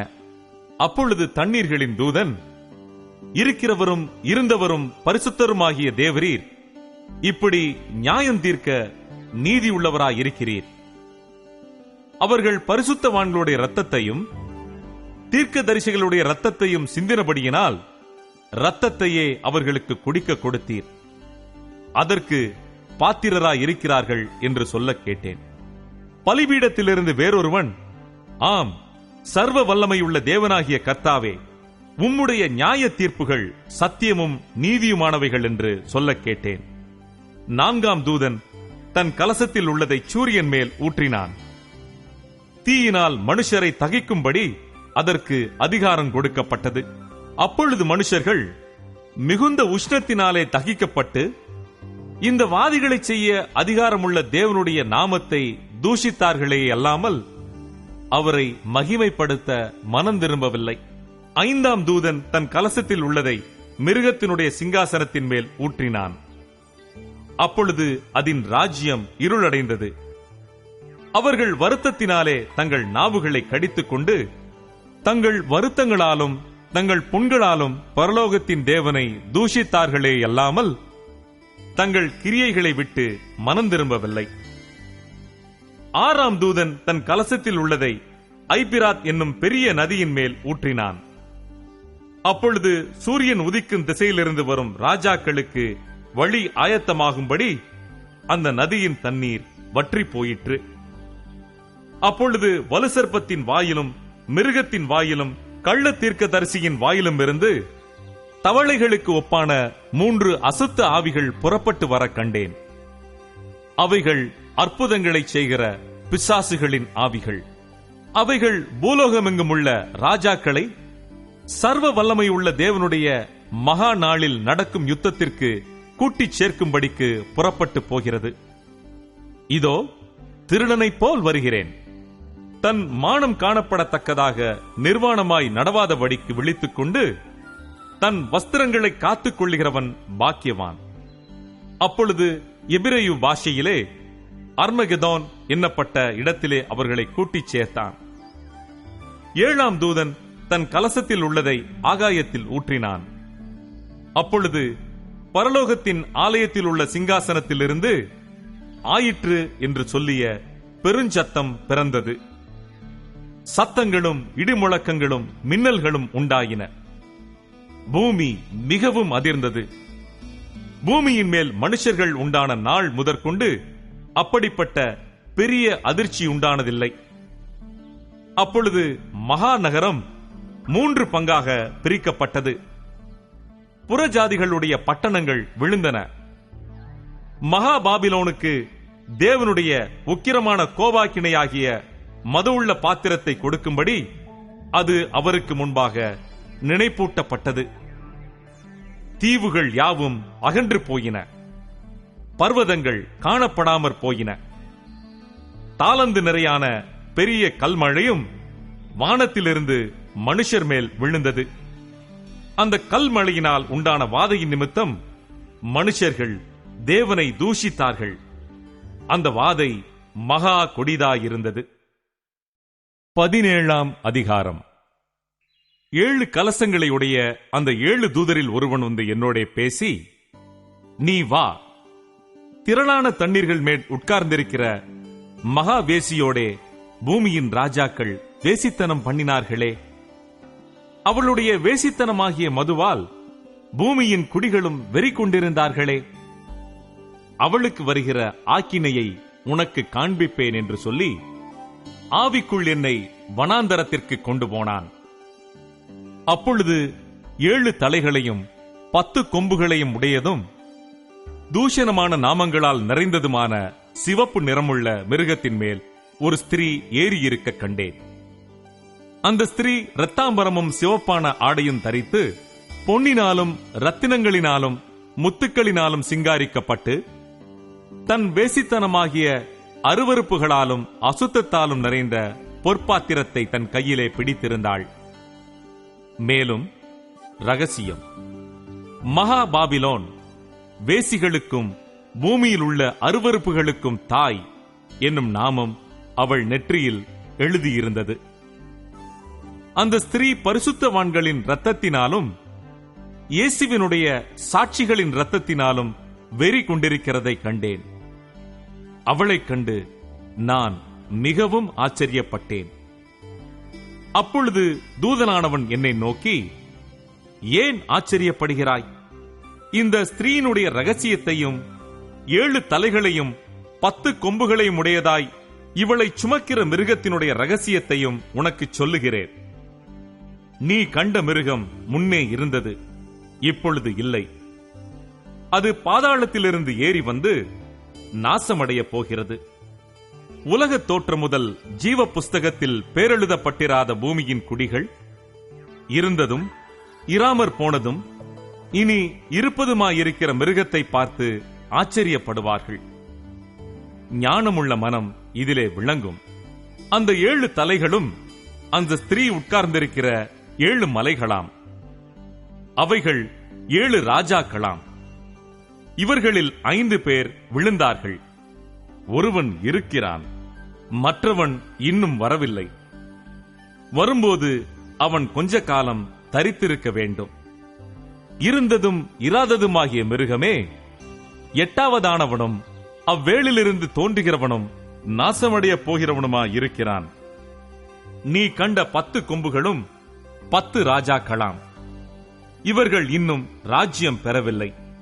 இவர்கள் மிருகத்துடனே கூட 1 மணி நேரம் அளவும் ராஜாக்கள் போல அதிகாரம் பெற்றுக் கொள்ளுகிறார்கள். இவர்கள் ஒரே யோசனை உள்ளவர்கள். இவர்கள் தங்கள் வல்லமையையும் அதிகாரத்தையும் மிருகத்திற்கு கொடுப்பார்கள். இவர்கள் ஆட்டுக்குட்டியானவருடனே யுத்தம் பண்ணுவார்கள். ஆட்டுக்குட்டியானவர் கர்த்தாதி கர்த்தரும் ராஜாதி ராஜாவுமாயிருக்கிறபடியால் அவர்களை ஜெயிப்பார். அவரோடு கூட இருக்கிறவர்கள் அழைக்கப்பட்டவர்களும் தெரிந்து கொள்ளப்பட்டவர்களும் உண்மையுள்ளவர்களுமாயிருக்கிறார்கள் என்றான். பின்னும் அவன் என்னை நோக்கி, அந்த வேசி உட்கார்ந்திருக்கிற தண்ணீர்களை கண்டாயே? அவைகள் ஜனங்களும் கூட்டங்களும் ஜாதிகளும் பாஷைக்காரருமாம். நீ மிருகத்தின் மேல் கண்ட 10 கொம்புகளானவர்கள் அந்த வேசியை பகைத்து அவளை பாழும் நிர்வாணமுமாக்கி அவளுடைய மாம்சத்தை பட்சித்து அவளை நெருப்பினால் சுட்டெரித்து போடுவார்கள். தேவன் தம்முடைய வார்த்தைகள் நிறைவேறும் அளவும் அவர்கள் தமது யோசனையை நிறைவேற்றுகிறதற்கும் ஒரே யோசனை உள்ளவர்களாயிருந்து தங்கள் ராஜ்யத்தை மிருகத்திற்கு கொடுக்கிறதற்கும் அவர்களுடைய இருதயங்களை ஏவினார். நீ கண்ட ஸ்திரீயானவள் பூமியின் ராஜாக்கள் மேல் ராஜ்யபாரம் பண்ணுகிற மகா நகரமேயாம் என்றான். 18ஆம் அதிகாரம். இவைகளுக்கு பின்பு வேறொரு தூதன் மிகுந்த அதிகாரமுடையவனாய் வானத்திலிருந்து இறங்கி வர கண்டேன். அவனுடைய மகிமையினால் பூமி பிரகாசமாயிற்று.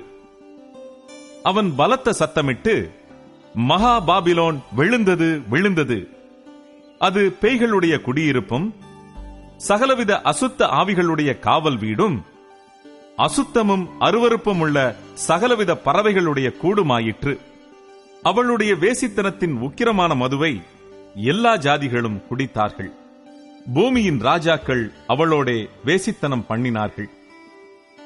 பூமியின் வர்த்தகர் அவளுடைய செல்வச் செருக்கின் மிகுதியினால் ஐஸ்வர்யவான்களானார்கள் என்று விளம்பினான். பின்பு வேறொரு சத்தம் வானத்திலிருந்து உண்டாக கேட்டேன். அது, என் ஜனங்களே, நீங்கள் அவளுடைய பாவங்களுக்கு உடன்படாமலும் அவளுக்கு நேரிடும் வாதைகளில் அகப்படாமலும் இருக்கும்படிக்கு அவளை விட்டு வெளியே வாருங்கள். அவளுடைய பாவம் வானப்பரியந்தம் எட்டினது. அவளுடைய அநியாயங்களை தேவன் நினைவு கூர்ந்தார்.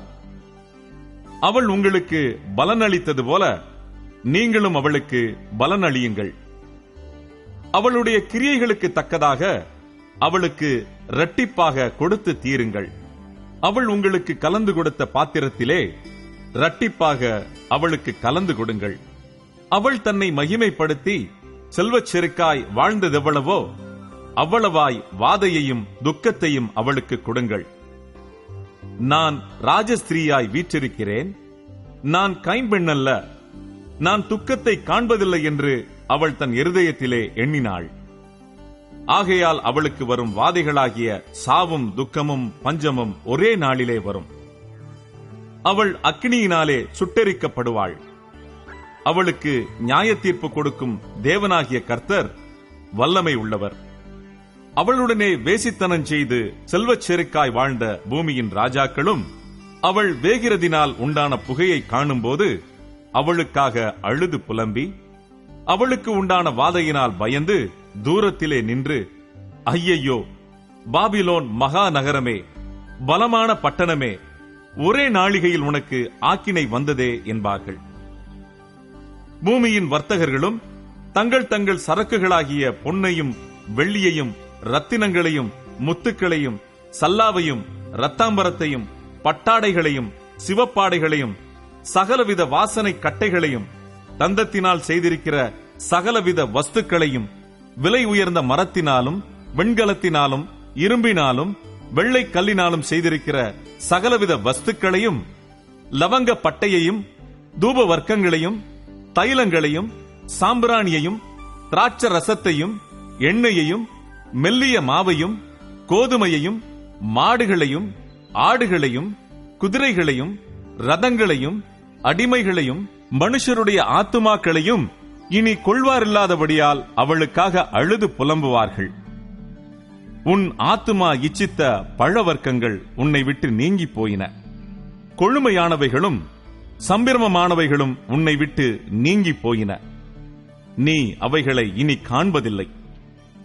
இப்படிப்பட்டவைகளைக் கொண்டு வர்த்தகம் பண்ணி அவளால் ஐஸ்வர்யவான்களானவர்கள் அவளுக்கு உண்டான வாதையினால் பயந்து தூரத்திலே நின்று, ஐயையோ, சல்லாவும் இரத்தாம்பரமும் சிவப்பாடையும் தரித்து பொன்னினாலும் ரத்தினங்களினாலும் முத்துக்களினாலும் சிங்காரிக்கப்பட்டிருந்த மகாநகரமே, ஒரு நாழிகையிலே இவ்வளவு ஐஸ்வர்யமும் அழிந்து போயிற்றே என்று சொல்லி அழுது துக்கிப்பார்கள்.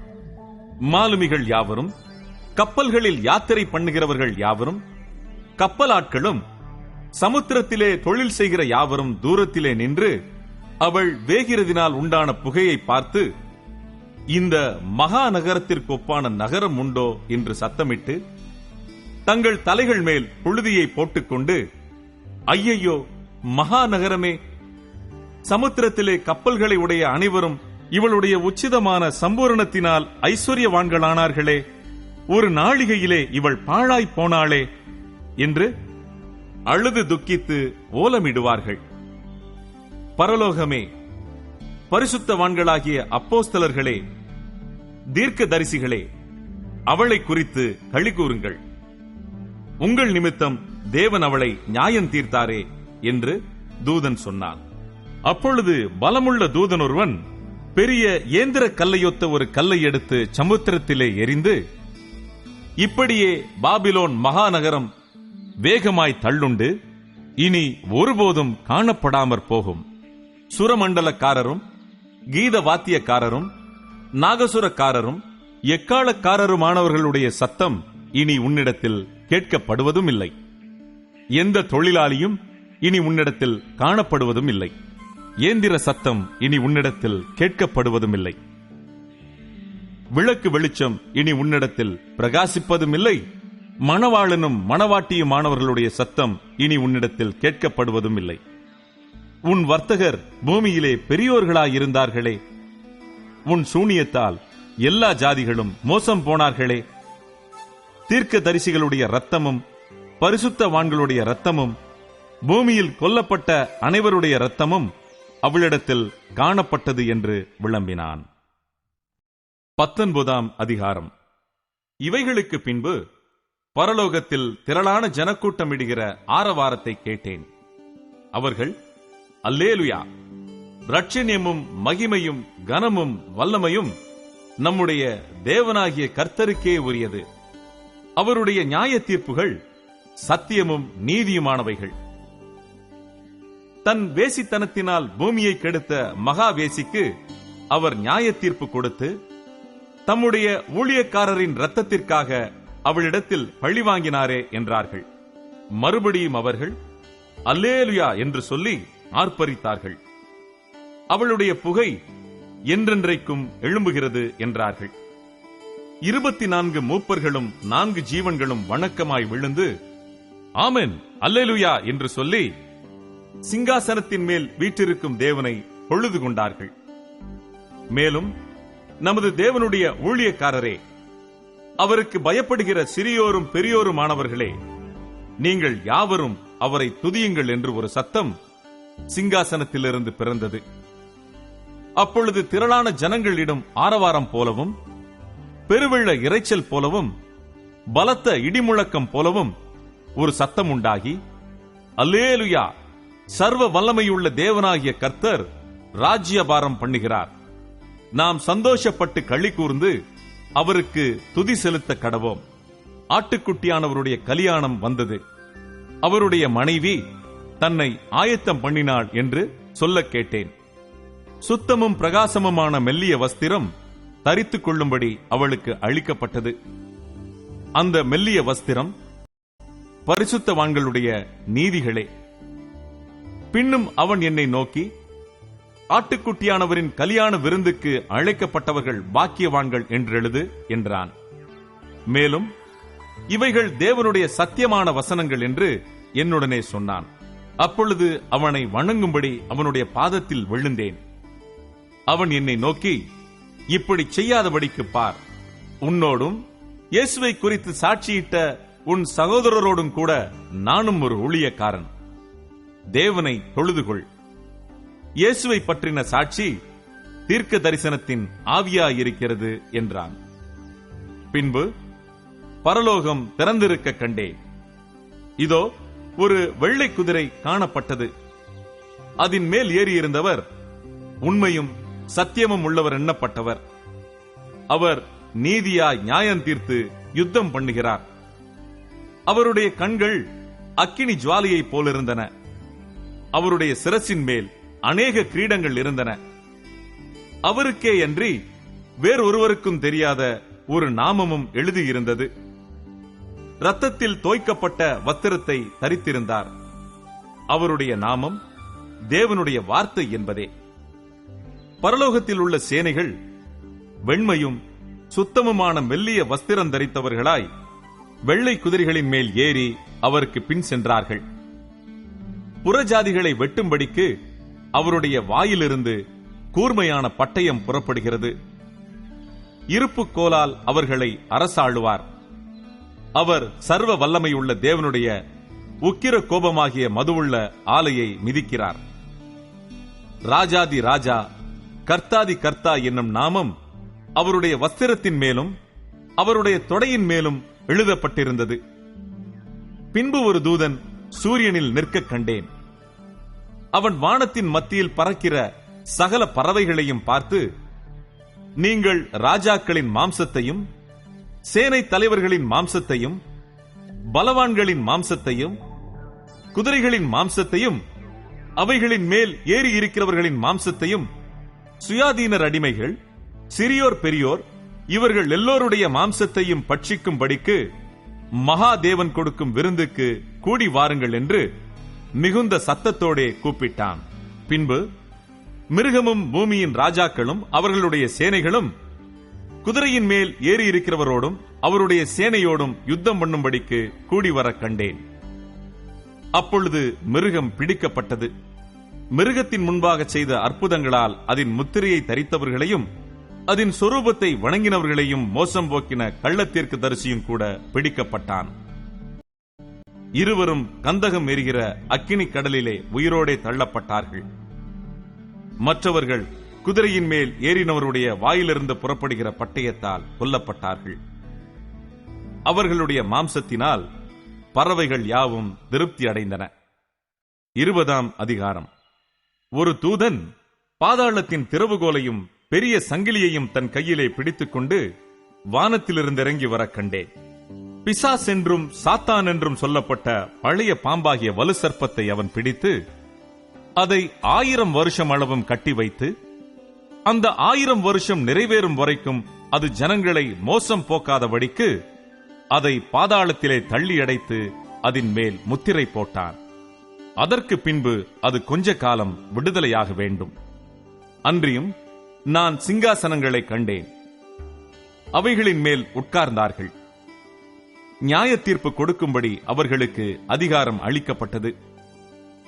இயேசுவை பற்றிய சாட்சியின் நிமித்தமும் தேவனுடைய வசனத்தின் நிமித்தமும் சிரச்சேதம் பண்ணப்பட்டவர்களுடைய ஆத்துமாக்களையும் மிருகத்தையாவது அதன் சொரூபத்தையாவது வணங்காமலும் தங்கள் நெற்றியிலும் தங்கள் கையிலும் அதன் முத்திரையை தரித்துக் கொள்ளாமலும் இருந்தவர்களையும் கண்டேன். அவர்கள் உயிர்த்து கிறிஸ்துவுடனே கூட 1000 வருஷம் அரசாண்டார்கள். மரணமடைந்த மற்றவர்கள் அந்த 1000 வருஷம் முடியும் அளவும் உயிரடையவில்லை. இதுவே முதலாம் உயிர்த்தெழுதல். முதலாம் உயிர்த்தெழுதலுக்கு பங்குள்ளவன் பாக்கியவானும் பரிசுத்தவானுமாயிருக்கிறான். இவர்கள் மேல் 2ஆம் மரணத்திற்கு அதிகாரம் இல்லை. இவர்கள் தேவனுக்கும் கிறிஸ்துவுக்கும் முன்பாக ஆசாரியராயிருந்து அவரோட கூட 1000 வருஷம் அரசாளுவார்கள். அந்த 1000 வருஷம் முடியும் போது சாத்தான் தன் காவலிலிருந்து விடுதலையாகி பூமியின் 4 திசைகளிலும் உள்ள ஜாதிகளாகிய கோகையும் மாகோகையும் மோசம் போக்கும்படிக்கும் அவர்களை யுத்தத்திற்கு கூட்டிக் கொள்ளும்படிக்கும் புறப்படுவான். அவர்களுடைய தொகை கடற்கரை மணலத்தனையாயிருக்கும். அவர்கள் பூமி எங்கும் பரம்பி பரிசுத்தவான்களுடைய பாளையத்தையும் பிரியமான நகரத்தையும் வளைந்து கொண்டார்கள். அப்பொழுது தேவனால் வானத்திலிருந்து அக்கினி இறங்கி அவர்களை பட்சித்து போட்டது. மேலும் அவர்களை மோசம் போக்கின பிசாசானவன் மிருகமும் கள்ளத்தீர்க்க தரிசியும் இருக்கிற இடமாகிய அக்கினியும் கந்தகமுமான கடலிலே தள்ளப்பட்டான். அவர்கள் இரவும் பகலும் சதா காலங்களிலும் வாதிக்கப்படுவார்கள். பின்பு நான் பெரிய வெள்ளை சிங்காசனத்தையும் அதன் மேல் வீற்றிருக்கிறவரையும் கண்டேன். அவருடைய சமூகத்திலிருந்து பூமியும் வானமும் அகன்று போயின. அவைகளுக்கு இடங்காணப்படவில்லை. மரித்தோராகிய சிறியோரையும் பெரியோரையும் தேவனுக்கு முன்பாக நிற்கக் கண்டேன். அப்பொழுது புஸ்தகங்கள் திறக்கப்பட்டன. ஜீவ புஸ்தகம் என்னும் வேறொரு புஸ்தகமும் திறக்கப்பட்டது. அப்பொழுது அந்த புஸ்தகங்களில் எழுதப்பட்டவைகளின்படியே மரித்தோர் தங்கள் தங்கள் கிரியைகளுக்கு தக்கதாக நியாய தீர்ப்படைந்தார்கள். சமுத்திரம் தன்னில் உள்ள மரித்தோரை ஒப்புவித்தது. மரணமும் பாதாளமும் தங்களில் உள்ள மரித்தோரை ஒப்புவித்தன. யாவரும் தங்கள் தங்கள் கிரியைகளின்படியே நியாய தீர்ப்படைந்தார்கள். அப்பொழுது மரணமும் பாதாளமும் அக்கினி கடலிலே தள்ளப்பட்டன. இது இரண்டாம் மரணம். ஜீவ புஸ்தகத்திலே எழுதப்பட்டவனாக காணப்படாதவனவனோ அவன் அக்கினி கடலிலே தள்ளப்பட்டான். 21ஆம் அதிகாரம். பின்பு நான் புதிய வானத்தையும் புதிய பூமியையும் கண்டேன். முந்தின வானமும் முந்தின பூமியும் ஒழிந்து போயின, சமுத்திரமும் இல்லாமற் போயிற்று. யோவானாகிய நான் புதிய எருசலேமாகிய பரிசுத்த நகரத்தை தேவனிடத்தினின்று பரலோகத்தை விட்டு இறங்கி வர கண்டேன். அது தன் புருஷனுக்காக அலங்கரிக்கப்பட்ட மணவாட்டியைப் போல ஆயத்தமாக்கப்பட்டிருந்தது. மேலும் பரலோகத்திலிருந்து உண்டான ஒரு பெருஞ்சத்தத்தை கேட்டேன். அது, இதோ மனுஷர்களிடத்திலே தேவனுடைய வாசஸ்தலம் இருக்கிறது, அவர்களிடத்திலே அவர் வாசமாயிருப்பார், அவர்களும் அவருடைய ஜனங்களாயிருப்பார்கள். தேவன் தாமே அவர்களோட கூட இருந்து அவர்களுடைய தேவனாயிருப்பார். அவர்களுடைய கண்ணீர் யாவையும் தேவன் துடைப்பார். இனி மரணமும் இல்லை, துக்கமும் இல்லை, அலறுதலும் இல்லை, வருத்தமும் இல்லை, முந்தினவைகள் ஒழிந்து போயின என்று விளம்பினது. சிங்காசனத்தின் மேல் வீற்றிருந்தவர், இதோ நான் சகலத்தையும் புதிதாக்குகிறேன் என்றார். பின்னும் அவர், இந்த வசனங்கள் சத்தியமும் உண்மையுமானவைகள், இவைகளை எழுது என்றார். அன்றியும் அவர் என்னை நோக்கி, ஆயிற்று, நான் அல்பாவும் ஒமேகாவும் ஆதியும் அந்தமுமாயிருக்கிறேன். தாகமாயிருக்கிறவனுக்கு நான் ஜீவ தண்ணீரூற்றில் இலவசமாய் கொடுப்பேன். ஜெயங்கொள்ளுகிறவன் எல்லாவற்றையும் சுதந்தரித்துக் கொள்ளுவான். நான் அவன் தேவனாயிருப்பேன், அவன் என் குமாரனாயிருப்பான். பயப்படுகிறவர்களும் அவிசுவாசிகளும் அருவருப்பானவர்களும் கொலைபாதகரும் விபசாரக்காரரும் சூனியக்காரரும் விக்கிரகாராதனைக்காரரும் பொய்யர் அனைவரும் இரண்டாம் மரணமாகிய அக்கினியும் கந்தகமும் எரிகிற கடலிலே பங்கடைவார்கள் என்றார். பின்பு கடைசியான 7 வாதைகளால் நிறைந்த 7 கலசங்களை உடைய அந்த 7 தூதரில் ஒருவன் என்னிடத்தில் வந்து, நீ இங்கே வா, ஆட்டுக்குட்டியானவருடைய மனைவியாகிய மணவாட்டியை உனக்கு காண்பிக்கிறேன் என்று சொல்லி, பெரிதும் உயரமுமான ஒரு பர்வதத்தின் மேல் என்னை ஆவியில் கொண்டு போய், தேவனுடைய மகிமையை அடைந்த எருசலேமாகிய பரிசுத்த நகரம் பரலோகத்தை விட்டு தேவனிடத்திலிருந்து இறங்கி வருகிறதை எனக்கு காண்பித்தான். அதன் பிரகாசம் மிகவும் விலை உயர்ந்த ரத்தினக்கல்லை போலவும் பளிங்கு நொழியுள்ள வச்சிரக்கல்லை போலவும் இருந்தது. அதற்கு பெரிதும் உயரமுமான மதிலும், கிழக்கே 3 வாசல்கள், வடக்கே 3 வாசல்கள், தெற்கே 3 வாசல்கள், மேற்கே 3 வாசல்களாக 12 வாசல்களும் இருந்தன.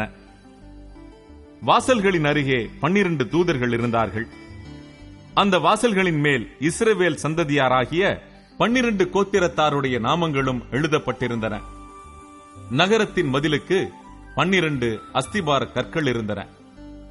அவைகள் மேல் ஆட்டுக்குட்டியானவருடைய 12 அப்போஸ்தலரின் 12 நாமங்களும் பதிந்திருந்தன. என்னுடனே பேசினவன் நகரத்தையும் அதன் வாசல்களையும் அதன் மதிலையும் அளக்கிறதற்கு ஒரு பொற்கோலை பிடித்திருந்தான். அந்த நகரம் சதுரமாயிருந்தது, அதன் அகலமும் நீளமும் சமமாயிருந்தது. அவன் அந்த கோலினால் நகரத்தை அளந்தான். அது 12,000 ஸ்தாதி அளவாயிருந்தது. அதன் நீளமும் அகலமும் உயரமும் சமமாயிருந்தது. அவன் அதன் மதிலை அளந்தபோது அது தூதனுடைய அளவாகிய மனுஷ அளவின்படியே 144 முழமாயிருந்தது. அதன் மதில் வச்சிரக்கல்லால் கட்டப்பட்டிருந்தது. நகரம் தெளிந்த பளிங்குக்கு ஒப்பான சுத்த பொன்னாயிருந்தது. நகரத்து மதில்களின் அஸ்திவாரங்கள் சகலவித ரத்தினங்களினாலும் அலங்கரிக்கப்பட்டிருந்தன. முதலாம் அஸ்திவாரம் வச்சிரக்கல், இரண்டாவது இந்திரநீலம், மூன்றாவது சந்திரகாந்தம், நான்காவது மரகதம், ஐந்தாவது கோமேதகம், ஆறாவது பதுமராகம், ஏழாவது ஸ்வர்ணரத்தினம், எட்டாவது படிகப்பச்சை, ஒன்பதாவது புஷ்பராகம், பத்தாவது வைடூரியம், 11வது சுனீரம், 12வது சுகந்தி. இவைகளே 12 வாசல்களும் 12 முத்துக்களாயிருந்தன. ஒவ்வொரு வாசலும் ஒவ்வொரு முத்தாயிருந்தது. நகரத்தின் வீதி தெளிவுள்ள பளிங்கு போல சுத்த பொன்னாயிருந்தது. அதிலே தேவாலயத்தை நான் காணவில்லை. சர்வ வல்லமையுள்ள தேவனாகிய கர்த்தரும் ஆட்டுக்குட்டியானவருமே அதற்கு ஆலயம். நகரத்திற்கு வெளிச்சம் கொடுக்க சூரியனும் சந்திரனும் அதற்கு வேண்டுவதில்லை. தேவனுடைய மகிமையே அதை பிரகாசிப்பித்தது. ஆட்டுக்குட்டியானவரே அதற்கு விளக்கு. ரட்சிக்கப்படுகிற ஜனங்கள் அதன் வெளிச்சத்திலே நடப்பார்கள். பூமியின் ராஜாக்கள் தங்கள் மகிமையையும் கனத்தையும் அதற்குள்ளே கொண்டு வருவார்கள். அங்கே ராக்காலம் இல்லாதபடியால் அதன் வாசல்கள் பகலில் அடைக்கப்படுவதே இல்லை. உலகத்தாருடைய மகிமையையும் கனத்தையும் அதற்குள்ளே கொண்டு வருவார்கள். தீட்டுள்ளதும் அருவருப்பையும் பொய்யையும் நடப்பிக்கிறதுமாகிய ஒன்றும் அதில் பிரவேசிப்பதில்லை. ஆட்டுக்குட்டியானவரின் ஜீவ புஸ்தகத்தில் எழுதப்பட்டவர்கள் மாத்திரம் அதில் பிரவேசிப்பார்கள். 22ஆம் அதிகாரம். பின்பு பளிங்கை போல் தெளிவான ஜீவ தண்ணீருள்ள சுத்தமான நதி தேவனும் ஆட்டுக்குட்டியானவரும் இருக்கிற சிங்காசனத்திலிருந்து புறப்பட்டு வருகிறதை எனக்கு காண்பித்தான். நகரத்து வீதியின் மத்தியிலும் நதியின் இரு கரையிலும் 12 விதமான கனிகளை தரும் ஜீவ விருட்சம் இருந்தது. அது மாதந்தோறும் தன் கனியை கொடுக்கும்.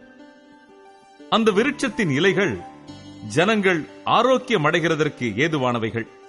இனி ஒரு சாபமும் இராது.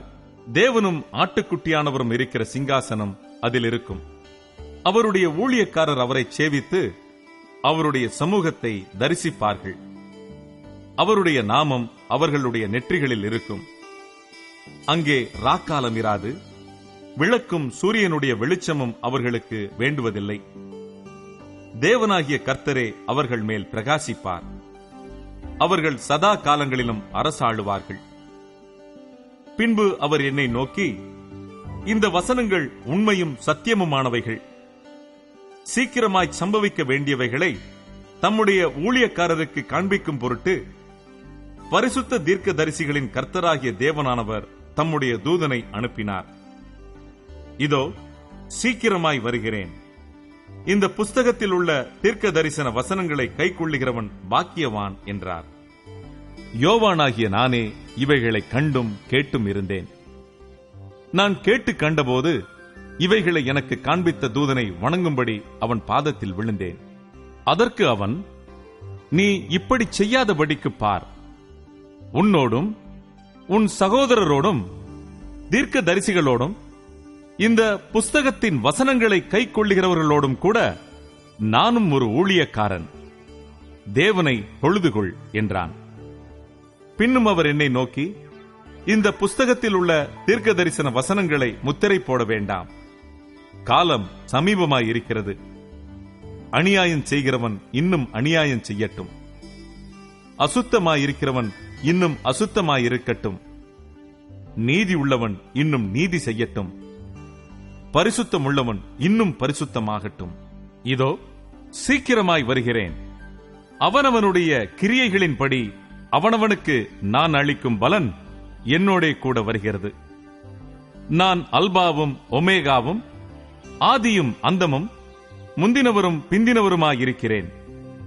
ஜீவ விருட்சத்தின் மேல் அதிகாரம் உள்ளவர்கள் ஆவதற்கும் வாசல்கள் வழியாய் நகரத்திற்குள் பிரவேசிப்பதற்கும் அவருடைய கற்பனைகளின்படி செய்கிறவர்கள் பாக்கியவான்கள். நாய்களும் சூனியக்காரரும் விபசாரக்காரரும் கொலைபாதகரும் விக்கிரகாராதனைக்காரரும் பொய்யை விரும்பி அதின்படி செய்கிற யாவரும் புறம்பே இருப்பார்கள். சபைகளில் இவைகளை உங்களுக்கு சாட்சியாக அறிவிக்கும்படிக்கு இயேசுவாகிய நான் என் தூதனை அனுப்பினேன். நான் தாவீதின் வேரும் சந்ததியும் பிரகாசமுள்ள விடிவெள்ளி நட்சத்திரமுமாயிருக்கிறேன் என்றார். ஆவியும் மணவாட்டியும் வா என்கிறார்கள். கேட்கிறவனும் வா என்பானாக. தாகமாயிருக்கிறவன் வரக்கடவன். விருப்பமுள்ளவன் ஜீவ தண்ணீரை இலவசமாய் வாங்கிக் கொள்ள கடவன்.